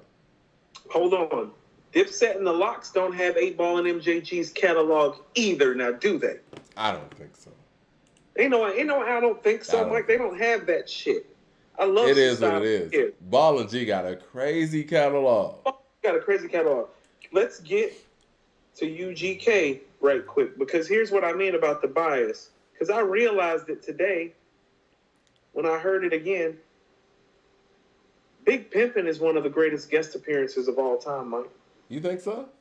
By Bun B and by Pimp C. They made that fucking song. They made that song. That's why, and I said that last episode, that's why Timbaland allowing this to happen in this way is so disappointing. Because one of his biggest, if not his biggest hip-hop song. This is his biggest hip-hop record, Mike. And they made that record. And they made that. Not Jay. No, Jay didn't make that. When I listened to Bun B rap this shit, I was thinking to myself, man, they don't even need Jay on this record for this to be a classic. You can take Jay's part off, and this record is a classic. Like, if it's 2 verses, and the verses are Bun and Pimps with that hook and that beat, it's still the same classic. I remember when I heard Big Pimpin' on the radio when I was a kid. I thought Bun B had the best verse. Bun B has lyrically the best verse. Hold on, listen. Hold on. So let's highlight why this is one of the greatest guest appearances of all time by UGK. First of all, the hook is actually the buy-in, not the verses. Whose hook is that? Yeah. That's Bun B. Yeah. Big Pimpin', spending cheese. We doing Big Pimp on BLADs. You know Jay didn't right there talking about some Big Pimpin' on BLADs. Yeah. Come on. That's Bun B and Pimp C, okay? Well, we also know from previous episodes, and I know Leroy Green's going to go crazy. Ain't nobody talking about Leroy. Jay-Z's hook writing game is not that great. You were just talking about Can I Get a What was the one that sold Volume 2. That's Ja Rule's hook. That's Ja Rule, right. So, yes, it's not far-fetched to believe that the Big Pimpin' hook is either Bun B or Pimp. So Bun B is lyrically the best on this song, and he's doing the hook. This is Tim's best hip-hop track and most notable hip-hop track. And I think we know this already. The one time, and here's how epic Pimp C is, and I didn't even realize this, Mike. This is one of the best guest rap verses ever, because much like Biggie on Juicy, everybody and their mama knows Pimp's words to Big Pimpin'. It is the one time the Atlanta crowd turned all the way up and chanted every song, every word in this song, word for word. Everybody knows Pimp's part to Big Pimpin'. It is the highlight moment of this song. Yeah. And you see it from our Black Hollywood crowd that didn't know this catalog, but they knew that verse. Smoking out, pulling up, keep it up in my cup. Yeah. Everybody wanna brawl, holler brawls at the mall. Yeah. They were singing it in its cadence and everything. Long live the pimp. So that song is one of the best guest appearances ever, because the artist that made the song, and I'm not saying this to be shady, he does not need to be on the song for that song to be a rap classic. That's how great UGK is on this. Have you heard Pimp C tell the story about that verse? Oh, how TV don't know the temperature? No, not that. He said, when he was doing that verse, he felt like and this is how they used to do back then. Like, biting wasn't cool. He was like, he felt like he was rhyming like Gip. So he called Gip up from Goody Mob. It's like, man, I got this track, man. It's like, can I use your style real quick? And Gip's like, yeah. Boom. Gip got flow. And for the people who don't know Gip and does have really flow. ain't whip, on to Gip's catalogs like that, Gip has one of the nicest flows ever. Yeah, I love Gip's flow. Gip's got a great flow. He's got great voice melodic too. timing at the MC. He's got great melodic timing. Yep. LP says Coop smoking rocks picking Ja Rule over 50. LOL. 50 stole Ja Rule's whole style. I don't know why y'all saying that. Did it better too. One's Bundy said the South been running. It's a candy shop. Okay, he did it I'm better. not playing Candy Shop. You better not. One's Bundy says the South been running everything for 20 plus years, and y'all still blaming New York. Tell y'all artists to stop accepting the minimum. Okay. He's right. He's right. No, he's right. I told you they accepted less than what they deserved. You're right. You're right. They shouldn't have accepted it. I agree with that. No, you're right. Our beef is with the fact that this is what was presented, and that shouldn't have been what it was presented, but that shouldn't have been taken either. Somebody should have been like, no, we're not doing that. Ray Rim says, in defense of Swiss and Timberland and whoever's behind the scenes, Fat Joe had to face Ja Rule because reportedly no one wanted to face Ja. Well, I heard Ja go out there and say he was on the line with Fat Joe actually and Swiss. He said he wanted 50. I remember. And Swiss was like, he played him off. Like, is everything gonna be peace, king, and this and that? I'm like, hold on. You wasn't worried about that with Gucci and Jeezy. Thank you, Mike. So how you gonna be worried about this industry beef? Mike, you and I, we from down here. I was raised on the east side. That Jeezy Gucci shit, oh, that's real. They don't care about that. They don't care about how real that was. No, because you want to know why? Because they don't know how these corners work, but they know how those corners work, so they just think they can come down here and do anything. That'd be part of the problem. Reggie says, correction. I was a fan of the whole Gucci. Like, when I saw how the whole Gucci Jeezy Verzuz was playing out and how they was even how close they was letting it be to each other, I was like, oh, y'all think this shit like a game. Niggas is dead. Reggie said, correction. It wasn't the complex. They were too ashamed to announce the location. I'm going to get the location. I know somebody that was there. Say word, right. I know somebody was there. Yeah. Let me see if it gets... all right. Let's go to these tracks real quick. You want to do that? We might as well. All right. Hold on. I want to make sure that... No, hold on. So no, I don't want to go to the tracks right quick unless we're going to get to Andre's lack of Southern representation. All right. Go ahead. Even though it's his birthday.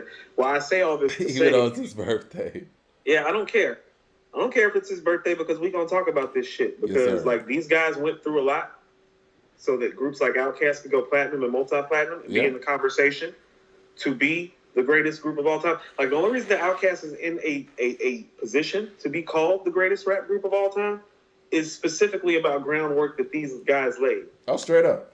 Now, you have a record with Eightball and MJG, and you have a record with UGK. A couple. And they are in Atlanta, Georgia. And not only that, Mike, it's two of their best records, respectively, in both of the catalogs. Throw Your Hands with Outkast is one of Eightball and MJG's best records. International Players Anthem is UGK's best modern day record.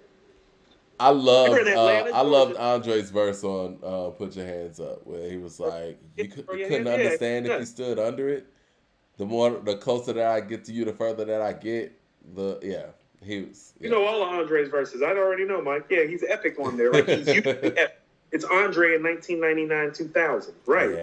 Yeah. Right. This is the beginnings of Andre 3000. It's no longer Andre Benjamin. Right before 3000 happened. Right, Mike, because this is actually in between Aquemini and Stankonia in My Lifetime Volume 1. And they were on a tear, both him and Big Boy. That's when Big Boy did the Slick Rick record, too. Slick Rick and all that. Yep, that's when all that happened. That all happened around that time. Smokefest 99 for Tash, all that. Yep. So I say all that to say, I know that you don't love rap. I know that you don't love hip-hop. But do you love these guys? Don't you love these guys enough in what they did for you to show up in Atlanta, Georgia, of all places, just to maybe give them each a verse and to bring this all thing full circle? Because here's the thing. If he would have shown up, the shit would have broke the internet. It would have. And don't you, hold on, and I don't say this too often, don't you owe that shit to Ball and G and the UGK? I agree. For real, Mike. I agree, because this is the thing. About how important it was to represent the South, and your bandmate who keeps literally y'all's flag alive. Like Mike, we all knew Big Boy was showing up, didn't we? Yeah. This is the thing. And I want to piggyback off of something you said. Eric, Now, I think it's very important. We hold all of our pioneers in hip hop in general high. But the Southern pioneers, for whatever, get treated like they didn't break ground anywhere. And like you said, the work that they put in and the underground work that they did that they didn't really get a lot of worldwide acknowledgement for. No credit. Is the reason why you got the platform that you got to be able to do what you ended up doing. They're the reason you're platinum and multi-platinum, period. Oh, straight up. Or even able to sign a contract and put out Southern Playalistic at the time that you did. Hold on, to even be able to call it Southern Playalistic Cadillac music. Yeah, straight up. Yeah. Where's Southern Playalistic Cadillac music coming from? Yeah. That's coming from Ball and G and UGK specifically. Yeah, straight up. Straight up. Reggie says, is Big Gift the best spitter in Goody Mob? It's a good question. I mean, I think that CeeLo's the best MC. And I've said before that I think Cujo is lyrically the star on Soul Food. But I'm not mad at anybody saying that, like, we talk about just straight spitting. Gip got that. No, Gip's dope. LP says the South is prideful, especially that era. Give me the minimum and watch me do what I do. Maybe it's the Stockholm syndrome, but that's how they are. I could see that. Well, they're like, look, we don't need a big ass stage. We don't need this and that. Yeah, we never needed it to make it work anyway, so let's go. Because they never had it. You're right. No, that is some Stockholm syndrome. That's a great analysis. Okay. As far as Dre not coming out, man, I just think this is my thing, man. Like, it's one thing to not seemingly appreciate the legacy of Outkast. But it feels like he doesn't even appreciate the groundwork that his part in putting the South where the South is. How can we get respect, Mike, when our greatest talent doesn't show respect from the people that paved the way to him? How can we get the respect we deserve when our greatest MC won't show his forefathers respect? How can we get that respect? This motherfucker right here on his birthday, I don't care. No, stop handing out hall passes to niggas. Like, no. Hold on. Imagine this. Maybe he was celebrating his birthday. Imagine this. There is a tribe in De La Verzuz, okay? And they actually have records with Run DMC. You know what I'm saying? Ain't they gonna be there for Run DMC? If Run DMC got a Verzuz and vice versa, you get what I'm saying? It'd be different, Mike. It'd be different. It's like, we can't afford to have missteps like this in the South where he does stuff like this. It's like, stop thinking about yourself. Think about the culture that paved the way for you to go off on whatever deep end that you choose to go off of that makes you not show up to these things. You get what I'm saying? Yeah. Because they would love to have him. I mean, Twista showed up. Twista showed love. And Twista from Chicago. Everybody's showing love. And Twista was like, I wouldn't be here without these guys. And Twista from Chicago. It's just, I mean, how can we get the respect that we deserve from other regions when our greatest talent won't show up and do songs with people that paved the way for him? And it's not like the records aren't valid. Like, Throw Your Hands and International Players Anthem deserve to be played in this Verzuz because it's some of their 20 best songs. Imagine if Dre would have went out there and rapped his verse to International Players Anthem. The internet breaks. It's over if he comes out in Atlanta, Georgia, like with a wig on or however he want to come out. If he comes out with the overalls, whatever, and disappears, yeah, like it's a wrap. Like, he has that type of impact and influence, and this is a day that's not about your impact and influence, though, but your impact and influence can help get people who paved the way for you the flowers that they deserve. And people who follow you in this generation, because he's one of those guys that younger people who really weren't around for his prime gravitate to him. People will see him gravitating to this and really go check out what UGK and 8Ball MJG had going on. Like, right, they might not even know who 8Ball MJG is, and they might get a YouTube clip the following morning of of Andre coming out to do the International Players Anthem, and they'd be like, "Who are all these guys? Right. Who are all these guys Let me rapping do a with deep Andre? dive. Who are these guys rapping with Andre? I see Big Boy there in the background, but who are the rest of these guys?" Because, you know, your hero and Andre's hero as well, and one of my heroes also, Prince. He would go out there and show respect to all of his heroes, as big as he was.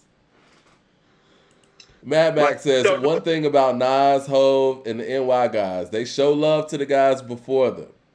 All the 3,000 talk, we can admit that he was always and will always be a weirdo. Oh, no, it's not even weirdo. It's you're selfish. You're only concerned with you.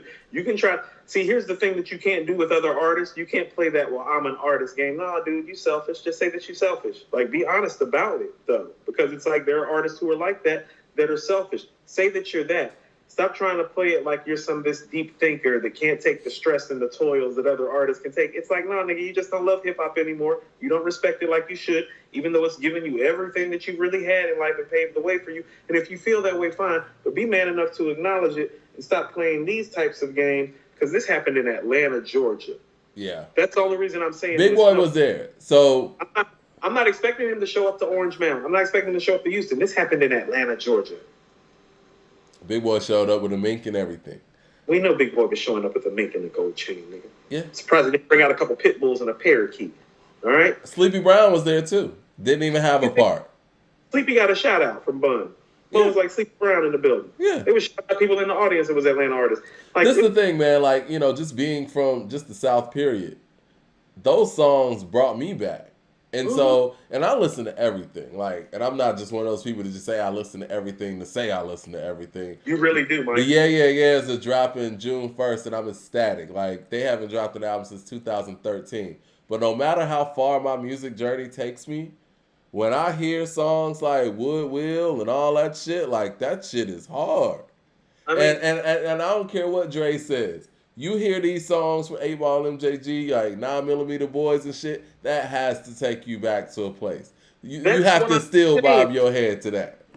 Mike, you know I'm doing another podcast with my guy that I've known since I was 15 years old in high school. We literally juxtapose popular culture, i.e. white songs, versus hip-hop songs.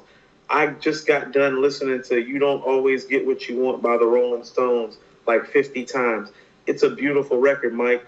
When Space Age Pimpin' came on, it did something to me that you can't always get what you want is never going to do. Exactly. It's different. Dre, no matter how far you go. It's like, ooh, it was like Christmas, Mike. I felt 14 again. And Dre, no matter how far you go on your musical journey, you cannot sit here and tell me that when Pocket Full of Stones and stuff like that come on, you don't feel the way that you felt. When Let Me See It came on, I was like, great record. Victory. Reggie says, hold on, Mike, that's one of the first bars from UGK that I ever learned. To the ones that fuck for shrimp, to the ones that fuck for fun. If you ain't finna fuck pimp, then you ain't finna fuck boy. I remember where I was when I heard that song for the first time. That's required Southern listening and rhetoric. Reggie says, with the super chat, he says, we can't fault Dre for not participating in something that clearly was last minute and thrown together. Would you... He'd be showing up randomly to train stations and airports. Why not? Would you... what did he say? Would you put your name on something that was half-assed? That's a decent point, though. If the people that paved the way for me are on it, I would actually put my name on it to make sure that it wasn't ass, because actually me putting my name on it changes the whole dynamics of it because of who I am. Well, speaking of putting your name on something, and I think I might have spoken about this when it happened. You remember when they did the One Music Fest, I think it was. It was a Dungeon Family reunion. And it said Big Boy, and then it was Goody Mob, because CeeLo didn't take himself out of Goody Mob, even though he has enough solo work to do so. And it said Erykah Badu or whatever, and special guest. And I'm like, is Dre special guest now? Like, you're not going to put your name on the flyer? Jesus. I don't know. LP says Dre thought he was going to be a movie star. Yeah, I guess so. Let's go song for song real quick. Yeah. Let's run that down. All right, so Eightball MJG started off with 9mm Boy. and UGK did Tell Me Something Good. I had 9mm Boys on that one. Yeah, I did too. Okay, we're on the same page here. Yeah, we are. So I want to see what this scored out to be on ours. Let's see. Round 2, Coming Out Hard, Pocket Full of Stones. I actually had Coming Out Hard on that. I actually had that Pocket Full of Stones, but if you wanted to call it a wash, you could. Okay. Let's see. You keep scoring your end too, because I want to see what. Yeah. No. I was actually about to do that. First one goes to 8-Ball MJG, right? Yep. I got 2 for 8-Ball MJG and 0 for UGK right now at 3. In round 3, I mean. Wash. Yeah.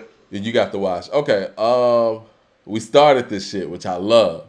I love it. I forgot about that too. But Chopping Blades, I gotta go Chopping Blades. That was another one of those songs. When that shit came on, it did something to me. I was like, yo, that shit takes me back, man. No, you're right. You could have. For some people, you could have watched that record too. That's why I was like, oh, started this shit was great. It is. You could have watched that record. I thought about watching that, but I'm with you. Chopping Blades is probably slightly better. I think it's more classic to our culture. Ray Rim says, what compelled me to send that cash out was the amount of guests that came out. No 3000, Big Boy, Sleepy Brown, 2 Chainz, etc. Dre must have been depressed. I think it was Young Dro that came out. Did 2 Chainz come out too? I didn't see Chainz. I saw Dro. I think you might be talking about Dro because they look similar to people sometimes. 8-Ball MJG, Candy versus Front, Back, Side to Side. I'm going Candy, and that hurts me to say. I'm not. I'm going front, back, side to side. I'm not mad at you. That shit hard. I was actually thinking, I was like, that's a potential wash, but I lean on front, back, side to side. Front, back, side to side, hard. See, sure. I didn't know if he was going to do that one or the one with Tip. No, I'm cool with the original. I'm glad he did the original. Me too. Think the original. Because I thought Tip might have came out, but again, if we would have got some time for this shit and some weeks of preparation, maybe that could have happened. It'd be nice if there's a statement coming out that's saying Andre wanted to do this, but due to time conflicts. Oh, you know, like one of those long statements that he sends out to Rolling Stone? Well, I just like him to say in short, well, New Yorkers are busters and don't give us our proper due and justice, and I wasn't able to, participate in it, but I would have had I been given the proper opportunity if these East Coast biases would stop and these dudes would stop being busters in scene. Hashtag the South got something to say. Round 5.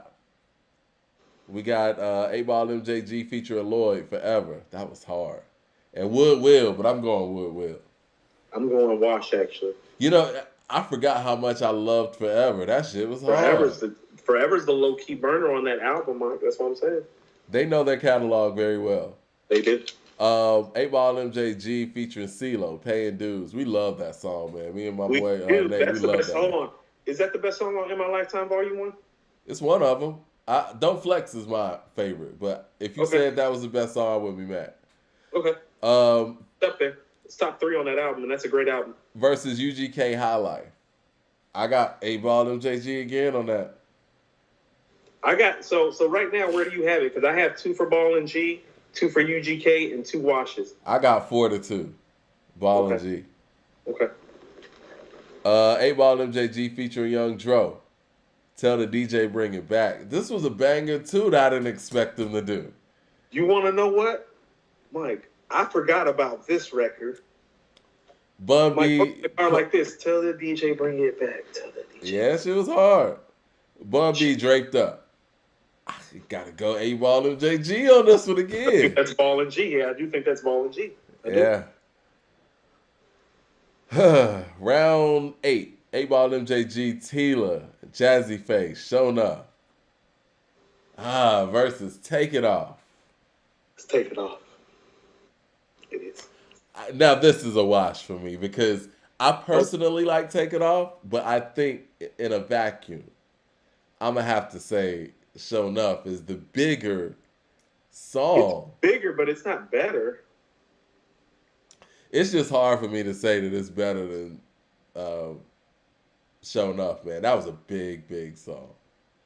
I'm going with Take It Off. All right, I'm going to go Take It Off. I'm going to go Take It Off because I'm going to go with my gut because that's the song I personally like better. I felt like the crowd reaction was a little bit better to Take It Off, too. Was it? Okay. Felt that maybe a little bit, just organically.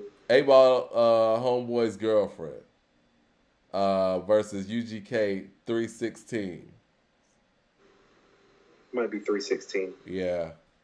Yeah. 316. So, okay, we're getting closer on mine. I got Ball and G at 5, UGK at 4. I got UGK at 4, Ball and G at 3, and 2 as a wash. Okay.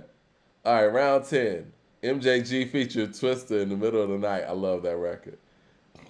And versus UGK, The Game Belonged to Me. I'm going Ball and G on that one personally. I think that's a wash. I ain't mad at that. Yeah. Yo, Twister killed this shit, man. Still a menace to the juices diminished, still I'm a menace like I'm Iceberg Slim.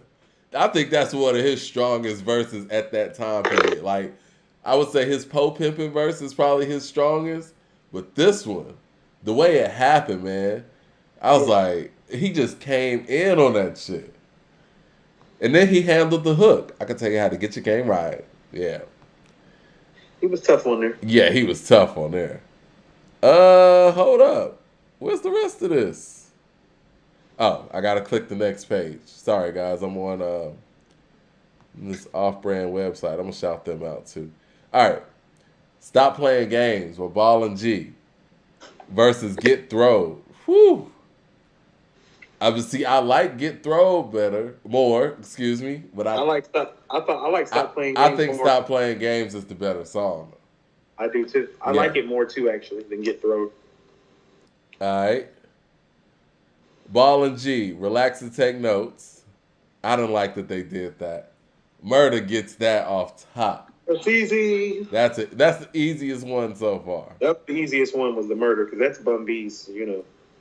Space Age Pimpin' versus Big Pimpin'. I think you're going to be surprised where I go here. That's Space Age Pimpin'.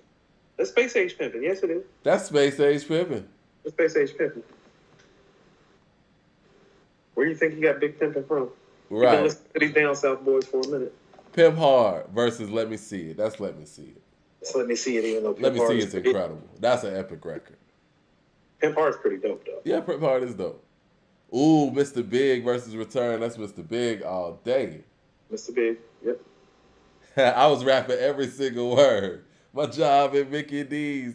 Who's fucking me with no grease? So hold on. So where are we at? We're 15 tracks in, right? We're on track 16. Well, yeah, we're 15 in. I'm going to 16. I literally have it 6-6 with 3 washes right now. It's literally tied. Man, I don't have it that close. Armed Robbery. Love that record. Versus Kick Dough. Armed Robbery. Really? Yeah.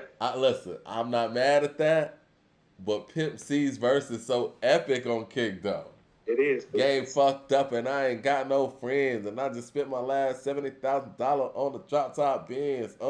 And I'm a trail nigga. It was like niggas down in Port Arthur still thinking of playing. Busted 70 grand to make it feel what I'm saying. UGK and C Murder. Cadillac. Oh, no, I'm going that record. I'm sorry. And I love Armed Robbery. It's not better than Armed Robbery, Mike. It's not. You talking about one verse. I'm talking about the whole record. How we going to do that? Okay. You know what I mean? Like, I get it. Okay, so how about this? Between the 2 songs, Pimp's Moment is the best moment. You know what I'm saying? It is. But you're right. Because after Pimp goes off, the song kind of goes down. So Armed Robbery gets that. Yeah, it's Armed Robbery. I got to be fair. I'm sitting here being biased. Yeah. As y'all know, I'm a Pimp C fan. So, okay, Friend or Foe versus Diamonds and Wood. I'm going Diamonds and Wood on that. Diamonds and Wood. Lay it down, man. Jeez. Yeah. Versus Knocking Doors Down. Lay it down. Lay it down. Let's see, round 19. Lil Jon and the East Side Boys, Eightball MJG, White Meat. I was surprised they did that. I love White Meat. You don't like White Meat? Yeah, I was just surprised they did it. They could have did other stuff. And UGK One Day. I'm cool with. Excuse me. I'm cool with the wash, but I actually would probably lean towards Eightball and MJG on that one. Okay. I like White Meat. I'll go White Meat. Yeah. Don't Make Me versus International Players Anthem. That's International Players Anthem. Don't Make Me is so epic, though. I hate that those records fell at the same time. But you're right, it's International Players Anthem. But I prefer Don't Make Me. That used to be the club starter. You know who used to ride with me to that? This is back when me, Holla, and Vashon, and that whole crew used to go to Mama's Prime Time out on Covington High. Hey. Did you ever come with us to Prime Time, Mike? I have. Yep. Yeah. All the way out there on the east side, man. That's a long ride home. Right. it was a long ride home for us. I was about to say, I felt like you came with us to Prime Time and time. Yeah. I remember going out there with Vashon and whatnot. We would skip the line. You know what I'm saying? Mm-hmm. We had our bread up. You know what I mean? Like, we ain't standing in no lines. Hey, so look here. When Don't Make Me came on, it reminded me. You remember the neighborhood Vashon and Holla used to live in? Yeah. I pulled up on them one night so we could go to Prime Time. We're probably all 19, 20, 21 around then, right? He's playing Don't Make Me in the car. And I'm already faded. And I heard that thing come on. We were ready to go. That was our pregame music. People were saying in the chat, Don't Make Me. Yeah, Don't Make Me's pretty epic, Mike. That's what I'm saying. That was the pregame. Like, back in the day, that was our pregame music before we went to the east side and went to Buckhead or whatever. Like, we played Look at the Grills and Don't Make Me and Gangsta, and we be turned and be ready to go. Soulmatic says International Players Anthem should have went against Throw Your Hands Up. Yes, it should have. Mm-hmm. But we know why it didn't. Right. That would have been great. See, if they would have had time to plan that, maybe, though, that would have been great. The same way they could have done a Twista song and maybe Look at the Grills. Oh, man. And if T.I. could have came out there. T.I. could have came out, right, because it's Atlanta. Yo, when T.I. raps like that, T.I. is crazy. You know, I know people kind of look at T.I. because I think his versatility for a lot of people kind of hurts him, right? They see T.I. in one way. But when he raps like the way he did on There and the way he did on Big Boy's song in the A, that nigga's on some other shit. Must be at your mouth, tip won't touch it. T.I.'s verse on Look at the Grills is the best verse on that album to me. That nigga, when he raps like that, he understands the moment, man. Sure. So, and you know, I really hate that he didn't. DVD set it off Eileen, 4 carats in the kind. Yeah. Just to let you sucker niggas know that I'm the king. Yeah. Must be out your mind, nigga tip won't touch it. See, I'm a bust and let it burn like Usher. Click, bang, nigga, end the discussion. Think shit sweet since you seen me with Puffy. Jeez. Yeah, his verse on In the A is crazy like that too. Yeah, no, when he spazzes, he spazzes with the best. You know, he did that on that last verse. I'm talking to you too. Yes, like I said, because when me and you were going back and forth about King and I think it was Godson or whatever, I listened to King that next day, and I was listening. I'm talking to you like that nigga went crazy on that song. I'm talking to you might be his microphone feed moment actually. He went crazy. That third verse too, but the whole song. But if you and listen, to what I'm saying when I'm talking about microphone feed moments. Black Thought on No Gold TC. Black Thought be having microphone feed moments all the time. That's what he does. That's his whole style. He loves rap. He loved to rap, Mike. That's what I'm saying. Yeah, like, he's different. He loved to rap. Okay, what I was gonna say though. He loved to rap. That song, I always felt like it was directed at Wayne, right? And I feel like it was kind of one of those subliminal things where it's like, because he named everybody that was popping at the time. And everybody around Wayne. He actually named everybody from Cash Money but Wayne. And so I think that's where the hunger was at, where it was like a little friendly competition or whatnot. It wasn't like no beef or anything, but I think that, I'm talking to you was the energy was directed at Wayne. Oh, a little spar session. Because actually I was about to say, it was actually a spaz session that was very comparable to Wayne's spaz session on Oh No from the Carter 2, which is around the same time. Right. Those were really 2 of my favorite verses that year. Like, both of those were top 5 verses that year to me. Mm-hmm. All right, so I got Eightball MJG winning 12-8. That's what I got. Let me find out. I got a whole tie up in here. 1, 2, 3, 4, 5, 6, 7, 8, 9. You had a lot of washes. I literally have Eightball and MJG winning by 1. I have them 9-8 with 3 washes. Okay. I think there might have been one that I might go back and give UGK over Ball and MJG, but man, I mean, when I look at this, I hate that UGK didn't do Break 'Em Off something. Yeah, I didn't understand that. Both of them. One thing that you realize is that they both left stuff on the table, Mike. Yeah, and I think that Eightball MJG, maybe because it's 2 of them, versus Bun BB and one person, they did a better job of just, going through their catalog and selecting. I do think that they should have. Do you think they should have played the Play Away with Mace? Maybe they don't like that record. I don't know how well that record aged either, because I don't hear it anymore. Yeah, but also too, like, no East Coast allowed. Hold on, what? When did Ball stop playing games? We counted that down, Mike. I told you that's one of the ones I have on Eightball and MJG side. Hold on, where did that go against? I mean, oh shit, I might have to pull it back up. Hold on. That song was great. I forgot how great that song was. Yeah. I did. See, stop playing. You playing games, and about that money you making.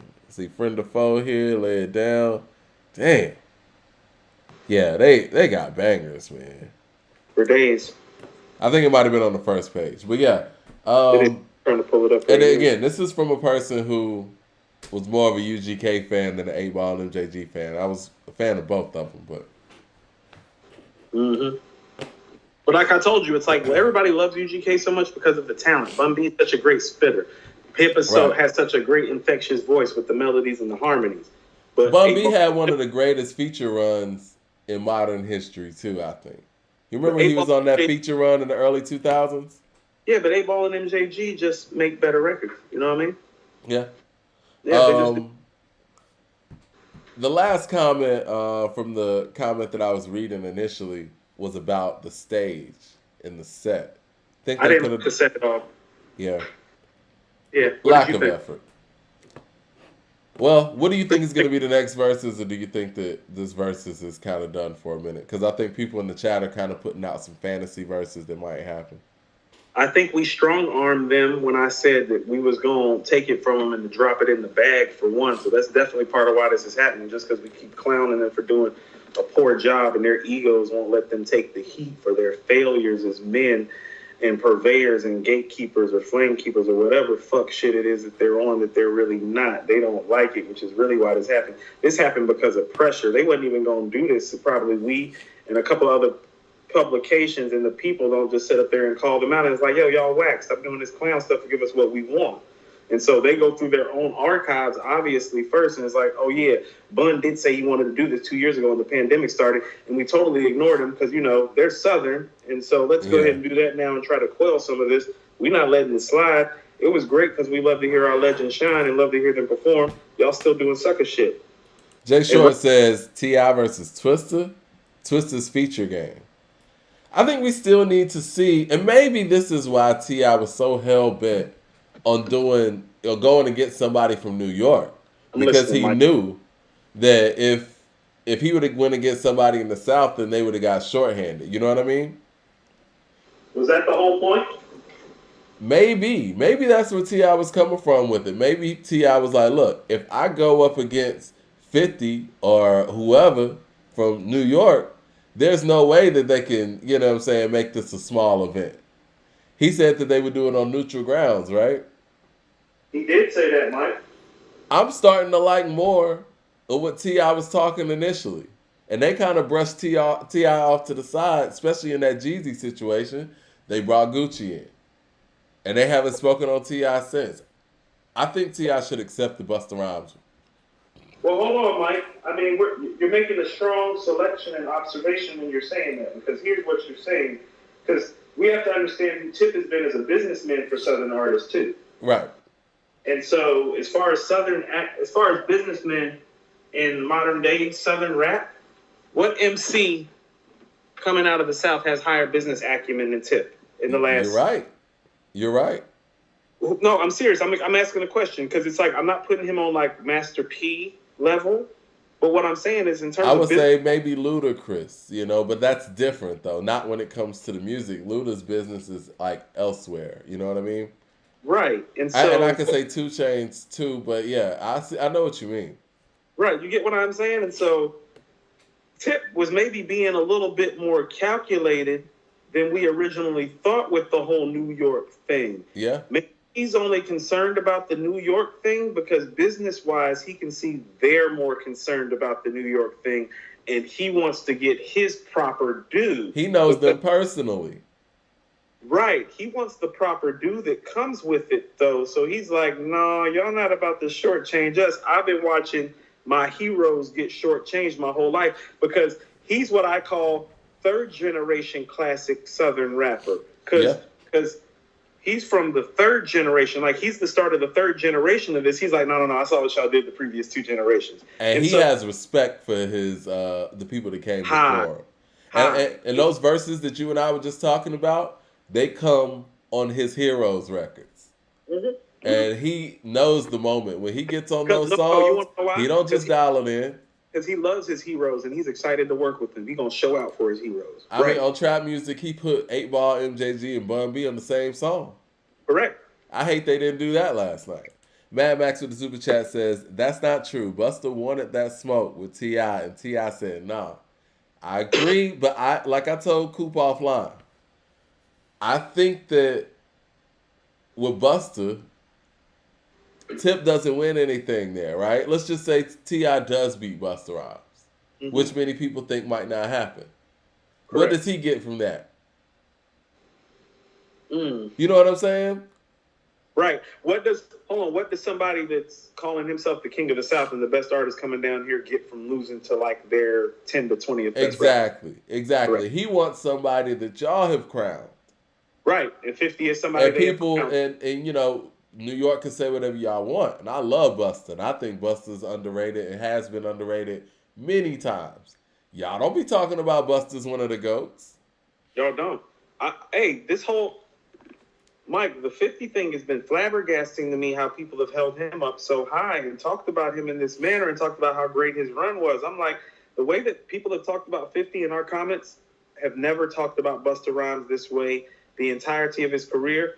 50 don't have nothing on Busta as an MC. Now that I agree with you on. Hold on. Can I take Busta Rhymes versus 50 Cent? You feel what I'm saying? I don't want that. You don't want that? I don't want that. But the way these dudes got in the chat, Mike, the way these dudes got at me, like, you would think 50 was Busta on the mic the way they got at me. 50 not even Busta on the mic. That's why I was like, can I have Wayne? DeCarlo says, Mobb Deep. Go out on you and show you what a real dope MC from that era looked like. DeCarlo says, Mobb Deep versus Outkast, 50 versus T.I., Busta versus Eminem. Eminem doesn't want that. Twista versus CeeLo, Wayne versus Kanye. I like that. Cube versus LL, Public Enemy versus Run DMC. You know what? The Public Enemy versus Run DMC is interesting. It's not gonna work. It's very different, but as far as like how their music comes through the speakers, very similar. A-Train says, I would love to see somebody battle Yo Gotti. Y'all really think highly of Yo Gotti? I know Yo Gotti's fan base is real huge, so yeah, maybe Yo Gotti will get in there.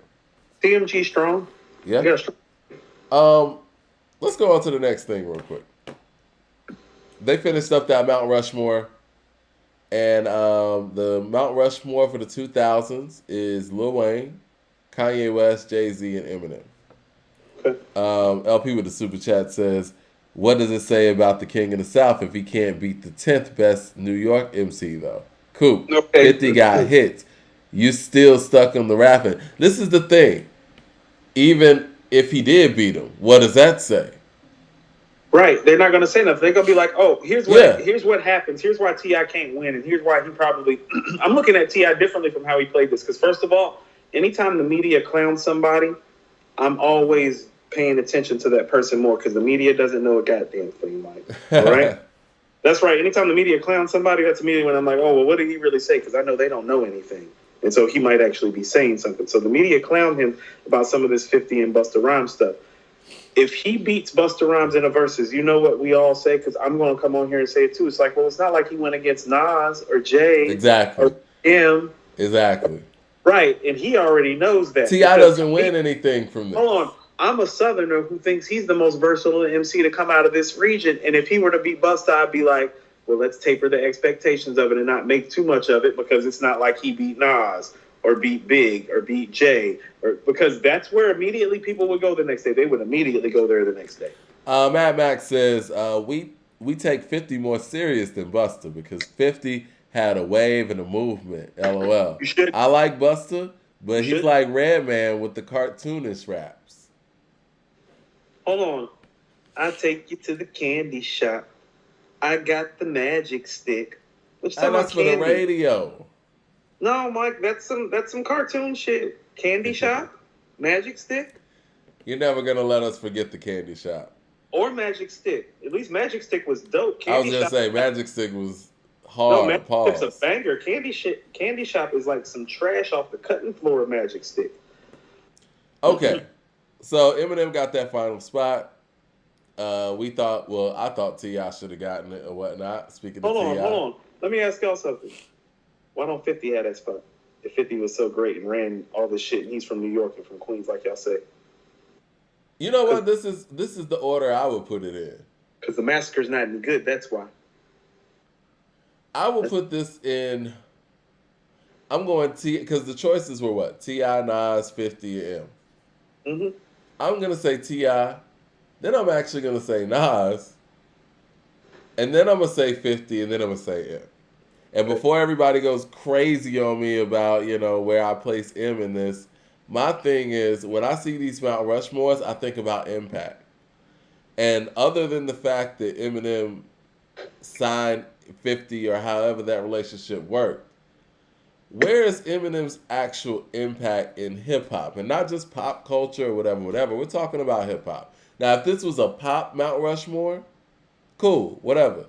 But when he made Stan and The Real Slim Shady and Without Me, nobody was running like, yo, I got to make a record like that. I got to work with this producer or whatever. You know what I mean? AKs and Curtain says T.I. versus The Game. I like that. I'm fair with that. Reggie says, we've said that before. You have Scarface, Pimp C, Slim Thug, MJG, Trade of Truth, and Fat Pack all on the track.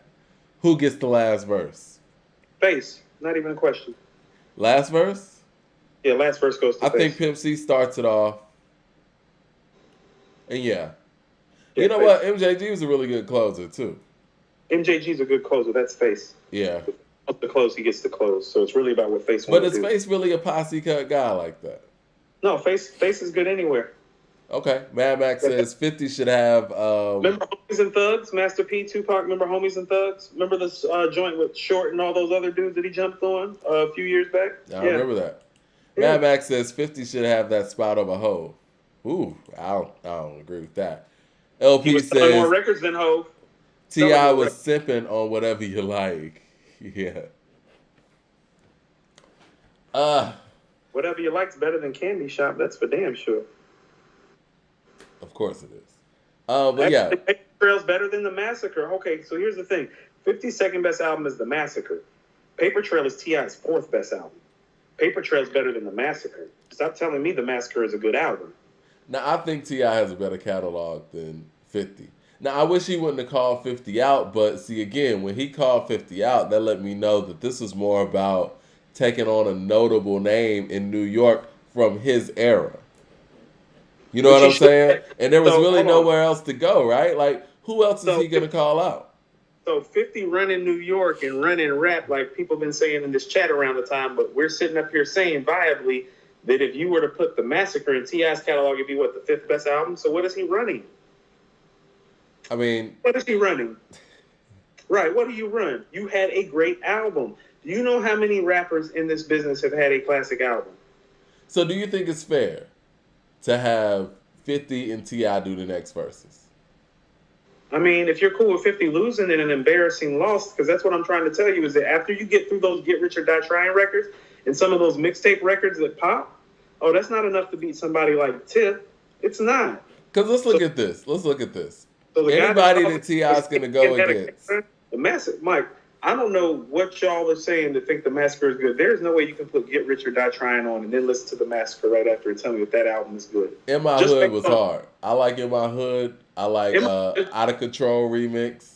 And Out of Control remix, yes. Out of Control remix is crazy.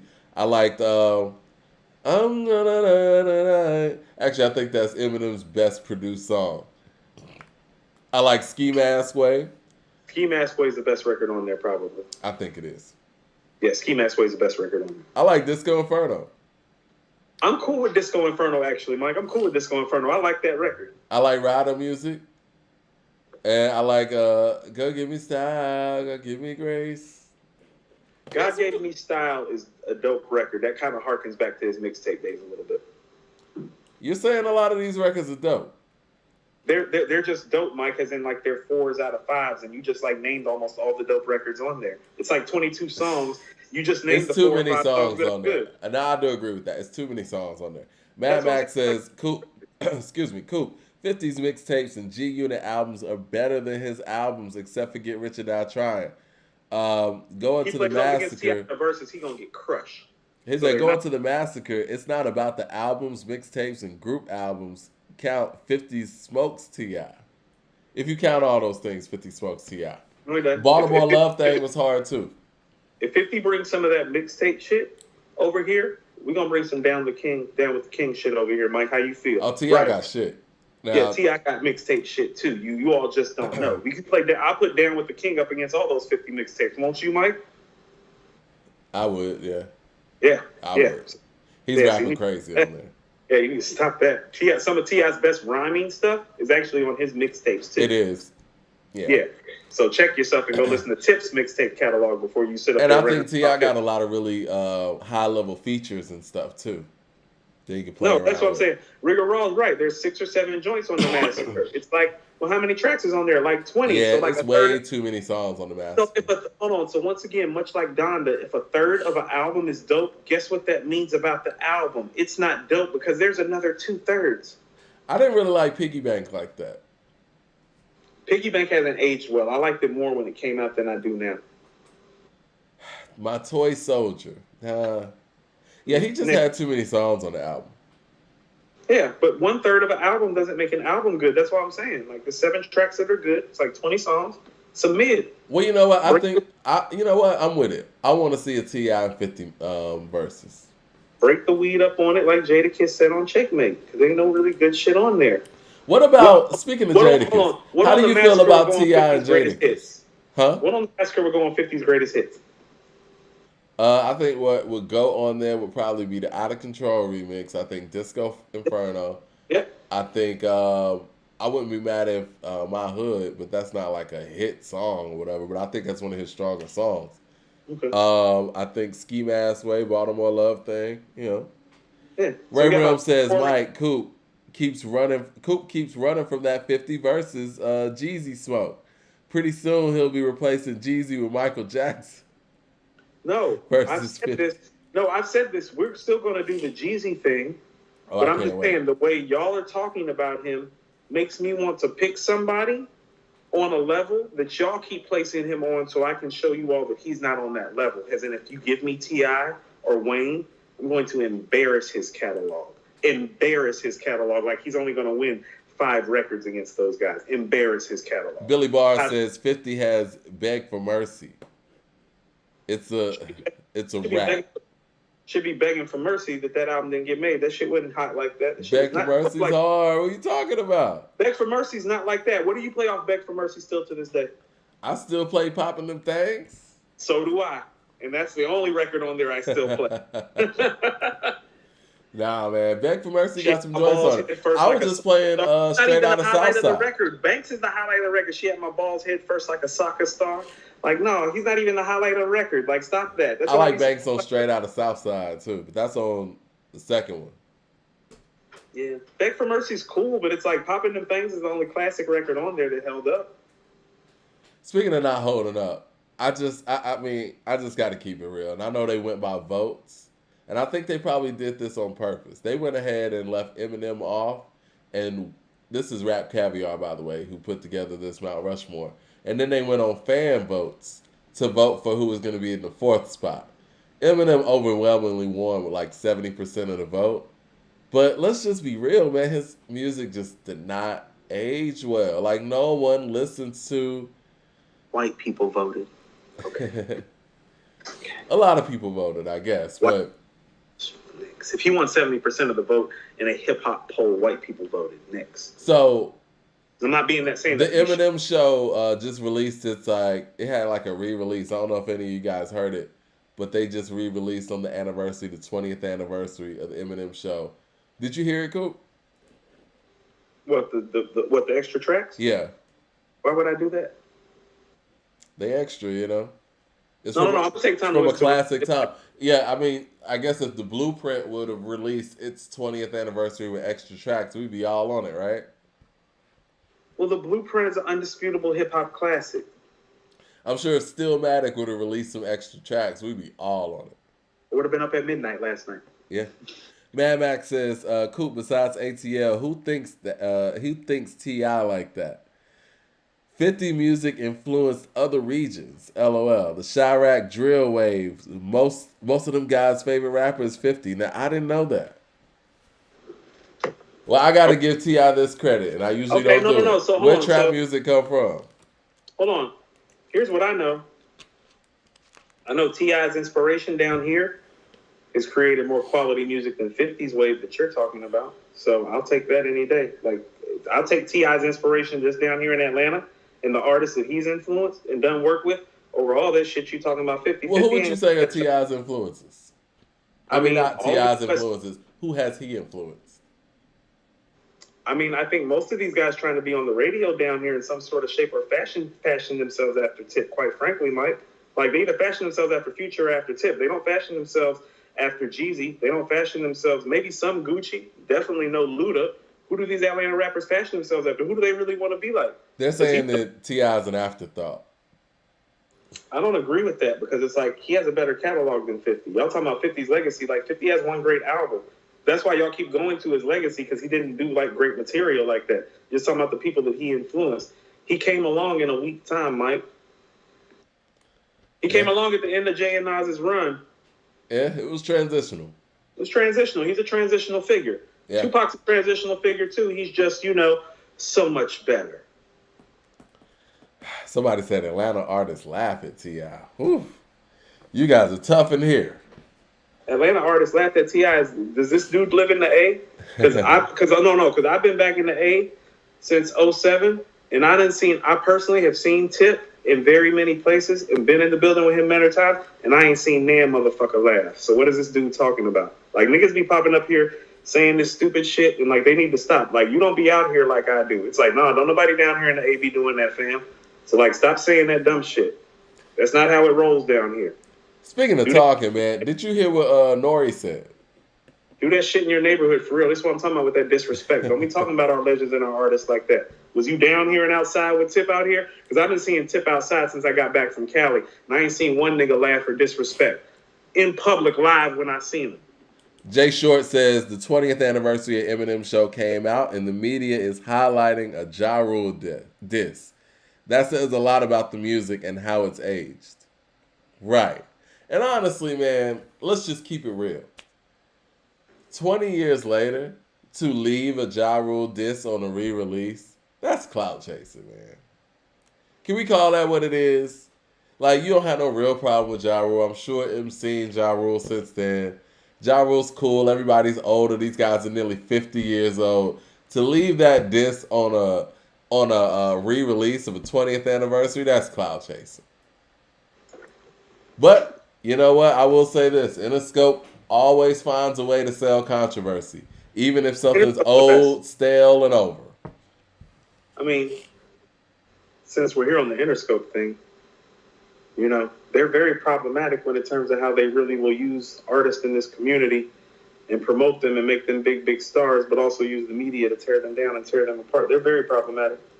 LP says, nobody's ATL saying T.I. is not the one. Gucci is Future.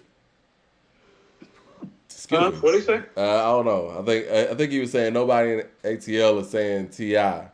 He's not the one. Gucci and Future. I guess he's saying Gucci and Future is the one. Mad Max says T.I. came in that same time too. He's saying T.I. came in a weak era. No. Okay, so let's unpack both of those things. Have Gucci and Future stylistically influenced more artists than T.I. down here? Yes. Yeah. Hold on. Listen to what I'm about to say. That's also why the music isn't as good. So you're not really like making things better when you say that, because had they been more influenced by Tip, the music down here wouldn't be as lackluster and get criticized the way that it does now, because Tip, unlike 50, made consecutively great projects over and over again. Well, you know what? This is what I'm going to say. We can move on. T.I.'s influence is more so about the fact that I think Luda was the first solo rap star on a mainstream level that Atlanta had. But T.I. was the first one that actually came from the underground of it and the streets of it and just continuously elevate it. And people saw like, yo, I can do that. Or I could do this. Because Luda's rise was different. Like he was a radio legend or whatever, you know what I'm saying? But as far as like street MCs that actually made it from mixtapes and made it to another level and put out album after album, I think that's what T.I.'s influence is on Atlanta, in my personal opinion.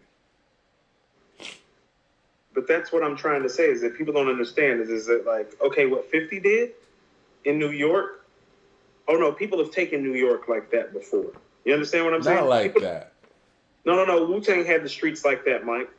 He had the streets and the mainstream on a real high level. Like, I don't think I've seen a buzz like 50. Hold on, Mike. Didn't you just bring up Ghost numbers from Iron Man in 96 the other day? Oh, yeah. Okay. Wasn't Ghost doing, like, what, almost 200,000 copies with Daytona 500 being the first single? You don't think Wu-Tang big in the mainstream in 96? I feel you. But 50 was doing 1.3 million in 4 days, man. Okay. So let me explain why he did 1.3 million in 4 days. It's called Eminem, 50 Cent, Dr. Dre. Did Eminem even do those numbers? Huh? Did Eminem even do those numbers? Eminem influenced those numbers because Emmett who signed him, so all the people who were attached to Eminem at the time, because this is when Eminem is at his peak. So when he signed 50, it was a big deal. Of course. No. It's huge. So don't make it seem like 50 got those numbers. If 50 does not go to Aftermath with Eminem and Dr. Dre, he don't even do 5 million. Fuck 10. No, I agree with that 100%. LP with Super Chat says, Gucci don't have the albums T.I. has, but the influence is more. The South respects hustle more than the artistry. Influence is influence, good or bad. I mean, I think people respect T.I.'s hustle too. So, hold on. When you're talking about they respect the hustle, it's like, I understand Tip has more money, notoriety, and a better catalog than Gucci, though. But okay. It's like Tip literally has everything over Gucci. Like, he has a better catalog. He has more money. He has more notoriety. He's the better rapper. So it's like Gucci can have the influence. Tip checks every other box. JC88 says that T.I. had a 3-year run. Is that what y'all think? Okay. Hold on. What did 50 have? That's why I keep saying this. What did 50 have, You know what I think's going on here? I think people in Atlanta feel like T.I.'s run was longer because we sat here and experienced it. And people from the outside didn't. And I think people outside of New York think 50's run was shorter because we didn't experience it like they did the T.I. You know what I mean? Right. Okay, so I think that's what's going on here. No, I'm going to respect 50's movement. I'm going to tell you something I remember about 50's movement. You remember Malaa when we worked at Dave & Buster's, right? Yeah. Malaa went up top, because she from up top. She from Jersey. Malaa went up to New York when we were all at DMB one summer. And that was when 50 dropped that 50 Cent as the Future mixtape, right? Uh-huh. La came back down and she talked to me. I was like, how was NY? How was up top? Like, what you do? Woo, woo, woo. She was like, yo, cool. I'm like, what? She was like, they treating this nigga Fifth like he God. I was like, what? She was like, no. She was like, he king up there on a whole nother level we don't understand down here now. And I was like, what you mean? She was like, they treating him like Nas and like Jay. I was like, no. I was like, you can't do that with him. I was like, he's not that. She's like, that's how they treating him right now. I was like, now keep in mind, he had a buzz in Atlanta when all that was going on, but I didn't hear it like that. And so I can say the same thing in reverse that she told me about 50 up top at the same time. Yeah. Tip down here. Yeah, exactly. Right. Jay Short says... all these people talking, well, y'all weren't down here for Tip. I had somebody up top tell me 50 was God and was king. But while he was God and king up there, wasn't nobody down here talking like that because Tip was coming up and running shit. How you love that? And who been running this rap shit the last 20 years, Atlanta or New York? Jay Short says T.I. is carrying on the lyrical tradition in the South. When people were hating, 50 moved New York away from lyricism to gimmicks. Facts. That's why drill rappers like him. This is facts. These are all facts. Who said that? Jay Short said that. He's from the West Coast, so he's neutral. Fam. Those are straight facts, Mike. That shit is fire right there he is putting down. Well, Jay Short's from the West Coast, so he is neutral, I would imagine. That's fact. Mike. Those are all facts. T.I. stepped the lyrical game up for MCs down here. 50 took this shit down. That's why Malaa looked at me and told me, she was like, they treating him like Nas or Jay, like he's on that level of MC. And I'm like, oh, he ain't that kind of MC. She's like, I know. And she looked at me and she was like, I crushed that nigga right now. I was like, you sure will? It's like, you sure will. Malaa would have crushed him right then. Like Malaa, you know La, she rapped like Lauren, like Che Noir, like Love, like highest level of rap. She was looking at me like, yeah, she's like, they treat this nigga like it's king, like it's a joke. 50 had the songs, man, the mixtapes and everything. LP says the whole mixtape movement that helped make T.I. is 50's blueprint. That's true. Drama said it himself that they took what 50 did for T.I., Wayne, and Jeezy's tapes. That's 100% correct. I will say that. Mad Max says, bro, outside of ATL, T.I. ain't popping nationwide until bring him out. A swagger like us. 50 in New York. 50 is New York. You don't get it. He was dead king up top. He was nationwide. That's different. No, hold on. No, he wasn't. When those mixtapes were coming out, he was in New York. He didn't go nationwide until the Interscope deal. Stop that bullshit. I'm ahead, fam.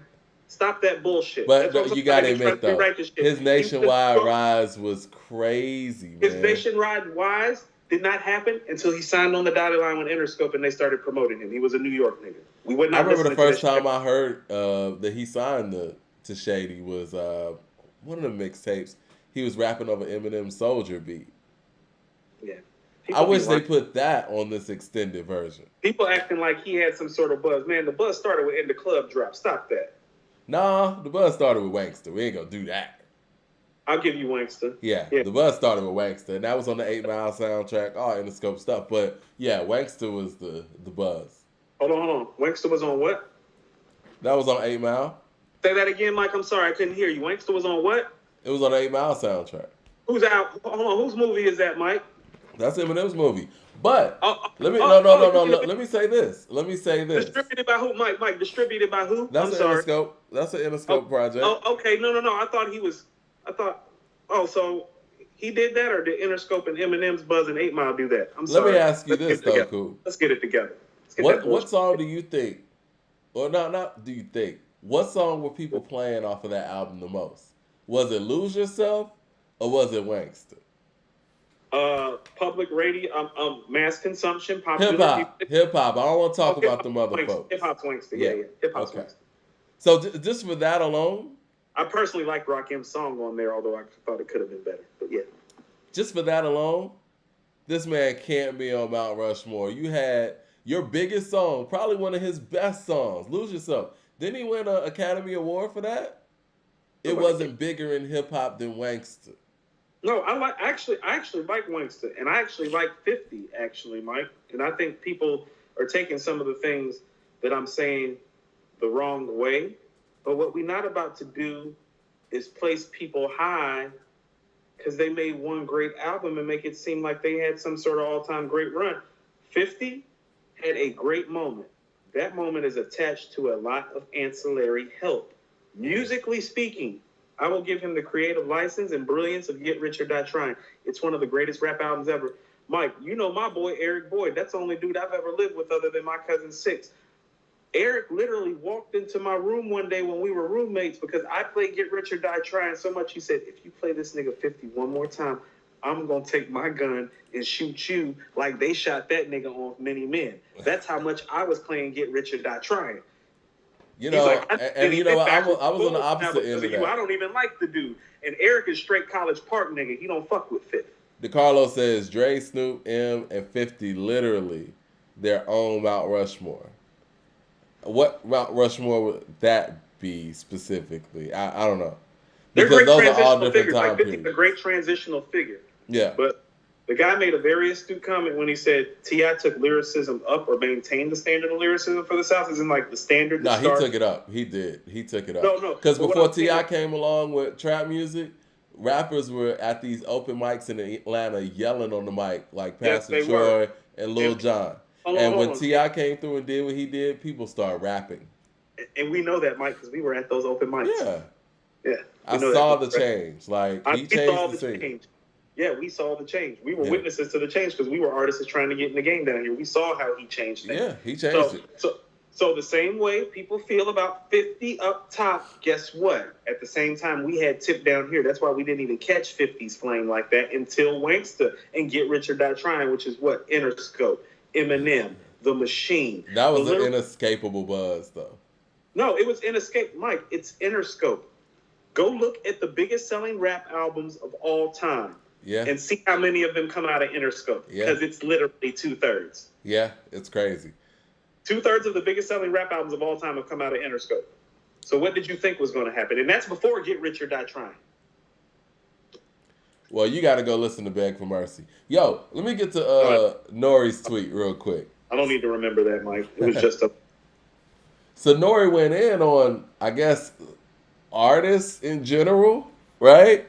He says, I've been the best to this culture. I've always put hip hop first, and I see you guys go to Ellen and David Letterman and Zane Lowe and treat them with respect, and then the culture. But you say you want black excellence. Okay. I guess there should be some comments there. And then he said, I'm gonna be honest. Even going to Oprah and Gail, he said Gal, I guess he means Gail, it's trash at this point. We control our culture. Why go outside of it? People speculated that he was talking about Cardi B because Cardi B recently is on David Letterman's series of interviews that's on Netflix. And he went out there and said he wasn't talking about Cardi B. So Jay Short says, 50's not the best rapper in G Unit. Is he ready for T.I.? I mean, he got the best songs. You know what I'm saying? Like, it is what it is. Mad Max says, also, we take 50 more seriously over T.I. because he won rap beefs except when he got cooked by Jada. But who is T.I. beef? Flip? Luda cooked him. Tip cooked Flip and Luda. What are you talking about? He cooked Flip and Luda. What are you talking about? People are saying that Luda destroyed T.I. You mean, all right, I'm going to be fair, man, because I love Luda and I love T.I. too. I'm going to say this. First things first. Hold on, let's say it for the A, Mike, so that these niggas from outside understand how we feel. First things first. Yeah. I think that T.I.'s verse on the song that I believe you guys are referring to. Stomp. Yeah, Stomp. Young Buck Stomp. Coincidentally enough, is on a G Unit album. Right, of course. Right. I think that T.I. has the best verse on that song. Buck's album's better. I think T.I. has the best line on the song. Me getting beat down, that's ludicrous. That's ludicrous. Yes, you know what I mean? Like, but I think what people miss, and you know, it happens. It happened with Cannabis and LL. Clearly, Luda heard his verse, and he went after and recorded it, and that's why they took T.I.'s verse off, because he was unaware of all that going on. Now, maybe T.I. shouldn't have thrown a shot at him, whatever, but if that's what you're talking about, he killed him. No, he didn't kill him. Because if you kill somebody, they're not coming with heat after that, because the Down with the Kings and all that happened after that. Correct. And so, also, let's get this straight. Tip didn't hear Luda shit. Luda got to hear Tip shit and still couldn't outdo him. Yeah, that's not a better verse than his verse. Y'all should go on YouTube and look it up. And I could say that I think that Luda's probably a better freestyler than Tip, and he has more flow than Tip and all that. But when we look at verse to verse, that's not a better verse. All of them are like Ludacris got T.I., and it's like, no, y'all don't know y'all history. Hanson says 50 had a song with Bun B before signing to Eminem. Yeah, 50 was on, man. LP says Luda got T.I. on Stomp. Get off the T.I.P. in my dick. I don't really love that verse as much as y'all love it, I guess. It's not Luda is more lyrical than T.I. Yes. Is he? Yes. Okay. On a literary devices level that okay. Because I was going to say, because T.I. can actually tell stories and, get more in depth. That's not lyrical, I guess. No, I get what they're saying when they're saying Luda's better lyrically. He checks more of those fundamental hip-hop boxes than T.I. does as an MC. Like his verse on the Made You Look remix. Well, I'm thinking like... on the shit than Evicted Tenants. Well, see, Luda's... Not Luda. T.I. stays away from metaphors, you know what I mean? And similes and stuff. So, but I still think that if you do like, what's the verse I was thinking about?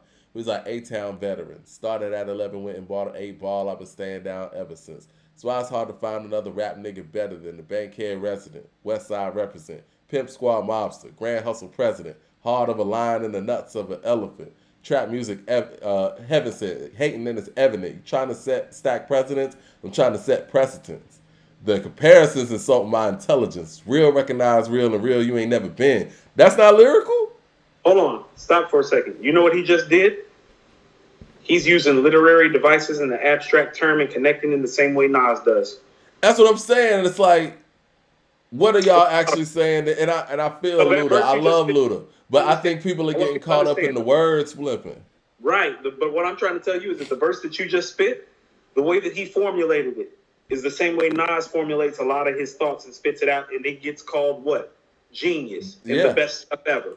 It's those abstract literary devices that are connected to make a cohesive thought in a dope song. Tip does that as well as any Southern MC. That's what Nas does well. People got to give credit for their work, man. Billy Barr says, who got Nas? Who got KRS? Legends have no debate. It's true. That's another level. 50 and T.I., and these guys we're talking about, they're not on Nas and Jay's level, and they're not there. They're not on KRS level. Nobody ever said that they were. No.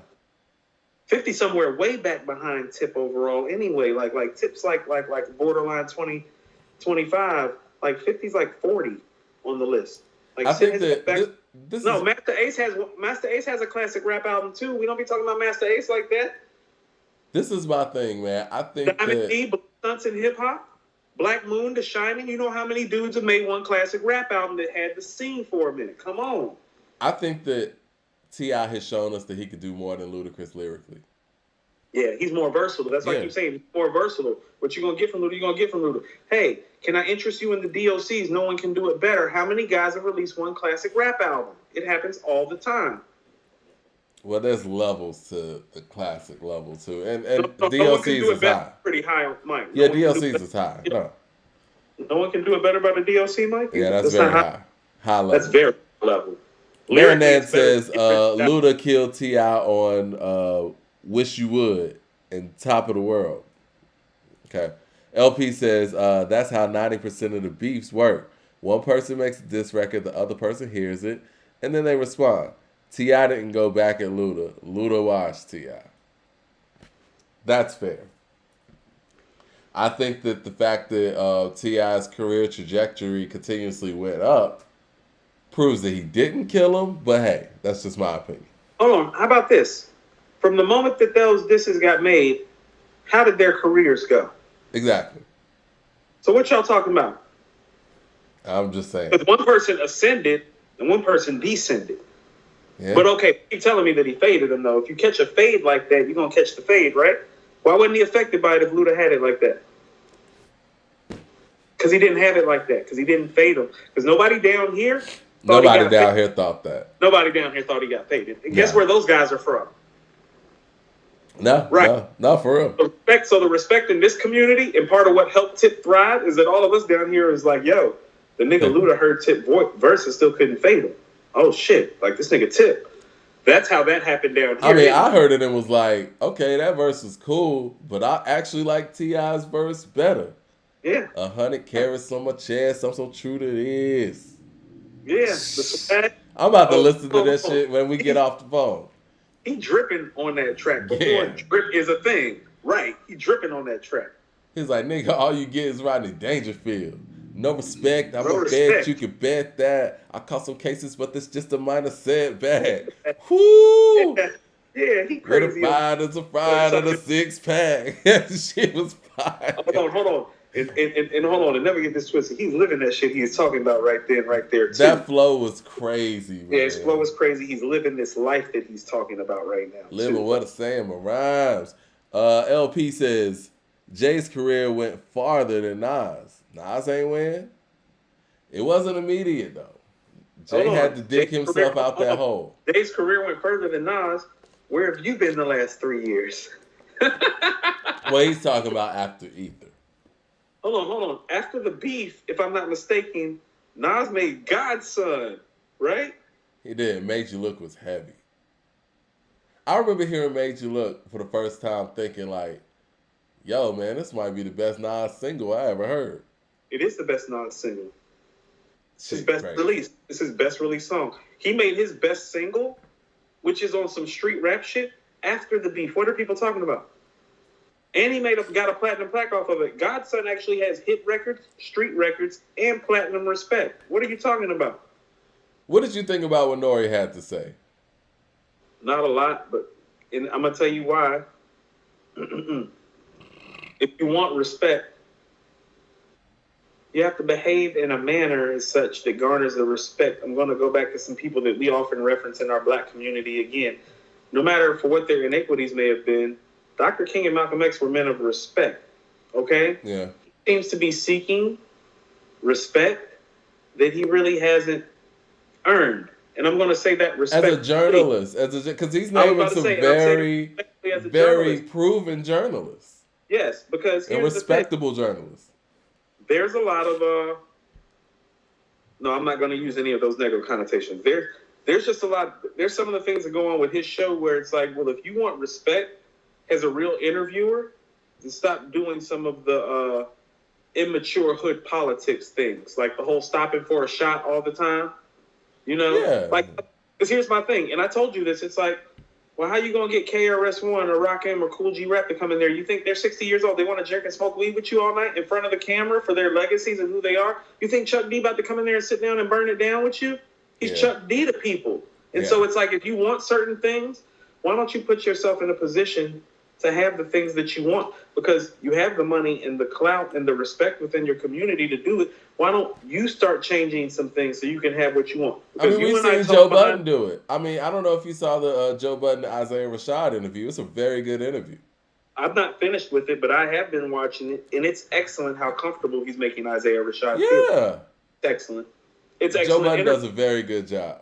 It's excellent interviewing journalism and reporting within this hip-hop community. And it doesn't require you to smoke weed, take shots, sound a horn, interrupt people every 15 seconds, tell a sidebar story that has nothing to do with what the artist wants to talk about. Why don't you cut some of those things out, and then we can have this conversation? Oh, man. Is that Drink Champs calling me? Hold on 1 second. I doubt it. Mad Max with the super chat says, man, after 08, T.I. was done. He ain't have this long run over Luda like that. All right, come on, guys. When do you guys think that Luda was done? Luda was done. And I say that respectfully.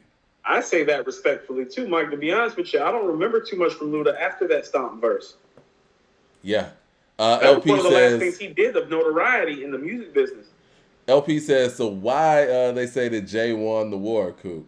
It's exactly the same argument you're making for Luda and T.I. until 3 years ago.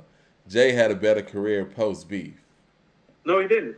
Go pull up the catalog. You're talking musically. I think people are talking overall. Like I said, go pull up the catalog, because Nas actually made more of his fortune after this point than before. That's what I'm saying. Yeah, Nas' I guess it all depends on what somebody would want, right?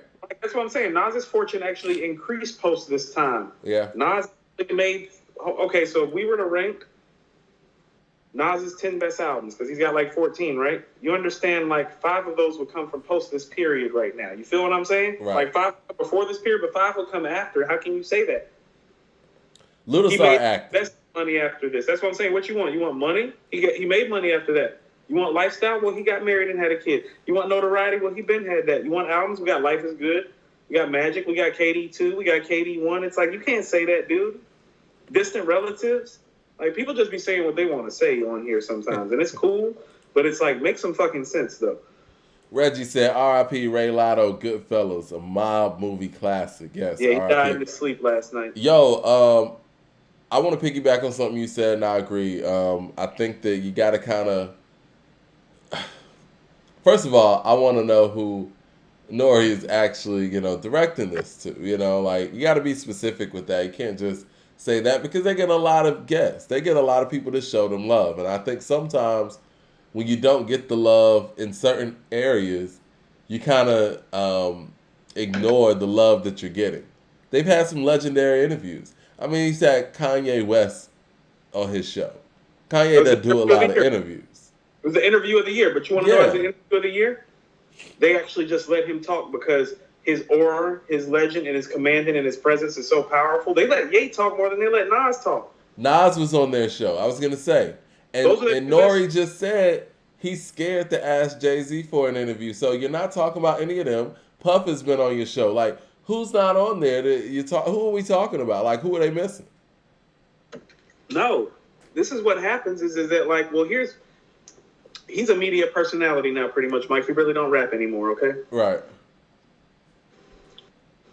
If he's from Queens, he comes from a culture of competitiveness. This is his competitive fire coming out again. He's a competitive dude. He comes from a hip-hop culture. It's a competitive culture. He comes from one of the most, if the not the most competitive place for MCs. So I get what he is saying. I get where he is coming from. You go do better first. Then go ask for these things. I think the best person in their space is Joe Budden, in my personal opinion. I was about to say, because and I will say this too. Joe Budden's our best interviewer right now. And as an interviewer, well, you're not close to him right now. No.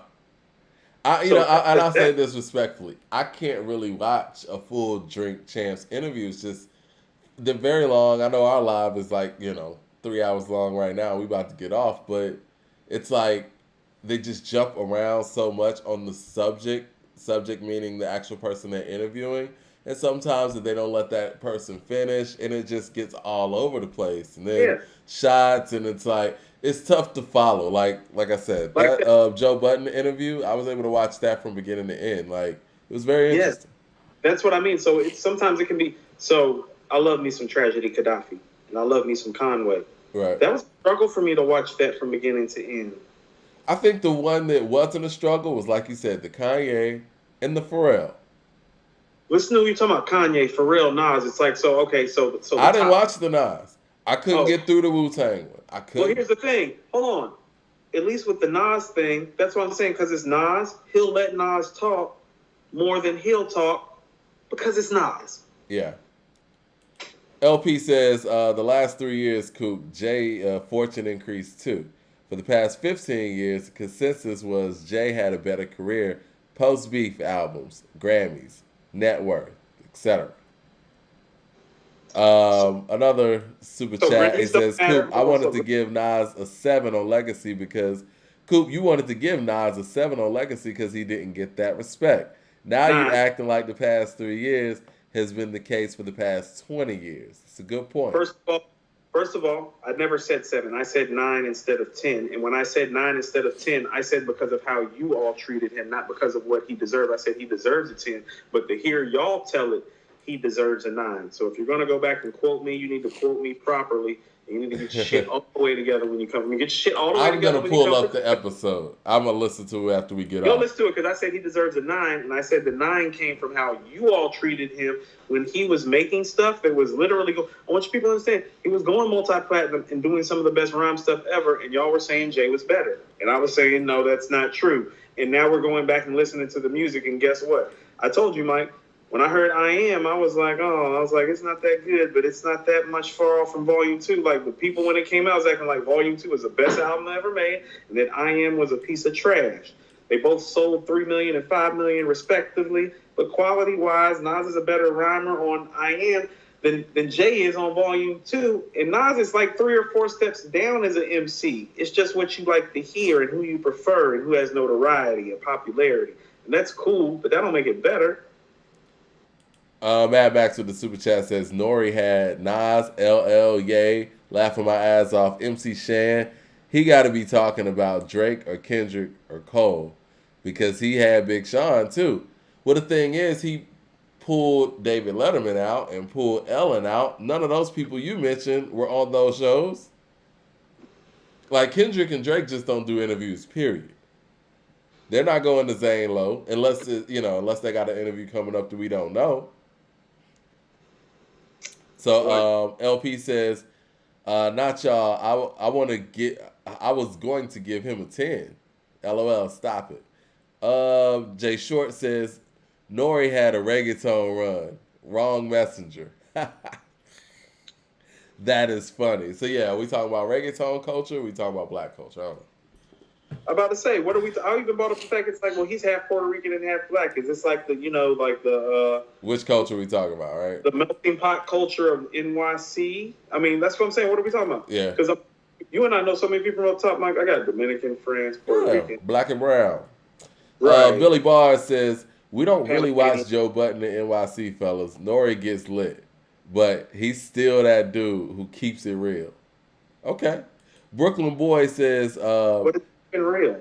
I hate when people say those generalized terms these days. I don't know what he's keeping real. Brooklyn Boy says, think producer catalog. Pharrell versus Kanye. Who wins? I'm a big Neptune fan, and Pharrell doesn't want that smoke. No, he doesn't. And that's if he plays Brambleton and let the smokers shine the coop. He still don't want that smoke. Well, let's get up out of here, man. We are like 3-something hours in. And we are. Hold on, but while we're on a producer thing, I think maybe we should end with that Pete Rock thing that you sent me, since we're on the producer tip with the. Well, Pete Rock said the drill music is trash.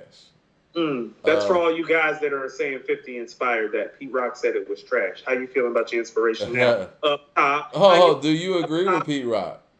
How you feeling up top? Hold on. I want to hear all those up top people saying 50 influenced the drill music. How you feel about Pete Rock saying that it's trash? Well, this is what Pete Rock said. Let me read what he said real quick. Please do. He said, good morning, drill rap, that's trash hop, not hip hop. I've been told y'all about this kind of shit. I don't care, call me whatever you want, but this kind of hip hop is doo-doo. And it's disrupting the soul. I told y'all already, man, LOL. Nobody speaks up on this trash. Drill rap's not even for the birds or the streets. It's a result of greed, people with no talent, and destruction of the culture. Y'all never see the play when it's happening, and everybody complains but does not speak up and say a word. Now this is how we going out. It's on social media, but who really is promoting this? Talk about that. Shaking my head. Who is all these guys in the chat saying inspired this whole drill thing that Pete Rock's talking about? And who more reputable, Pete Rock or 50? Go ahead. I'm gonna let y'all have it. I want everybody to just set up. Do you agree with Pete Rock on that? I don't think. Okay, so it's not fair to call our subgenres trash. Yeah. I'm very, very leery about calling subgenres trash. Yeah, especially of different generations. You might just have a lack of understanding of it. It's a different generation, but let me tell you what he is speaking to. He is speaking about not hearing any artistic integrity or creativity or supreme lyrical ability going on, which are the things that 50 has something to do with, because didn't y'all just say he's the one that helped inspire this? So what Pete Rock is taking issue is actually that step down that I'm talking about that 50 is, because it's not at the level that Pete Rock expects hip-hop to be for a talent and creative-driven genre. He thinks it's watered down. Well, you all just gave mention to the guy who helped water it down and said you thought you were doing it the right way. And that's why I keep trying to tell you, his influence ain't like what you think. He's not influencing things in a positive way. He hasn't made hip-hop better. And on top of that, he trolls people at their weakest state. But impact is impact, though, even if it's not making it better. He made a great album, and I'm forever going to give him that one great album. The rest of the shit is some mid, Mike. LP says Cooper's 1,000% right. But it's all in hindsight. That was never the consensus. This channel was literally built off giving Nas his proper due. DeCarlo says, the South created Soulja Boy, Coop. Stop it. What's wrong with Soulja Boy? Soulja Boy get money. Listen, this is my sentiment. Hold on. How y'all gonna hate on Soulja Boy but love 50? 50 loves what Soulja Boy did for the game and has spoken about it. 50's actually done interviews saying Soulja Boy's the one that changed shit. Rusty Nail says Pete Rock is an old hater. Aren't 50 Cent and Soulja Boy on the cover of Double XL together? Yeah, they are. Right. I mean, both very impactful. I think that the thing is, like you said, calling somebody's expression trash and not really delving into why this form is to be and what these young people are going through to make this stuff, I think that's a little get off my lawn-ish. And again, Pete Rock's one of my favorite producers, period. I love Pete Rock. But, I don't totally agree with this sentiment. I don't. And just because I don't love a certain subgenre, I'm not going to sit there and knock it without trying to understand it. If that makes any sense. I don't love the whole drill thing, but I'm not going to say like, oh, you dudes are trash. LP says Pete said the same thing about the South. I don't know what the quote is, but I can't find Pete Rock working with the South that much either. So I wouldn't be surprised. DeCarlo says Soulja's the biggest influence of all time. I'm sorry. Soulja is the biggest influence of all that. I can see that. Pretty big. Yeah. All right, let's get up out of here, man. Y'all enjoy your weekend. It's been a great time hollering at y'all. I don't know what we got coming up Wednesday, but I know we got something. Make sure we got you go one more super chat. Mad Max for one more super chat. Oh, Mad Max for one more super chat before we go.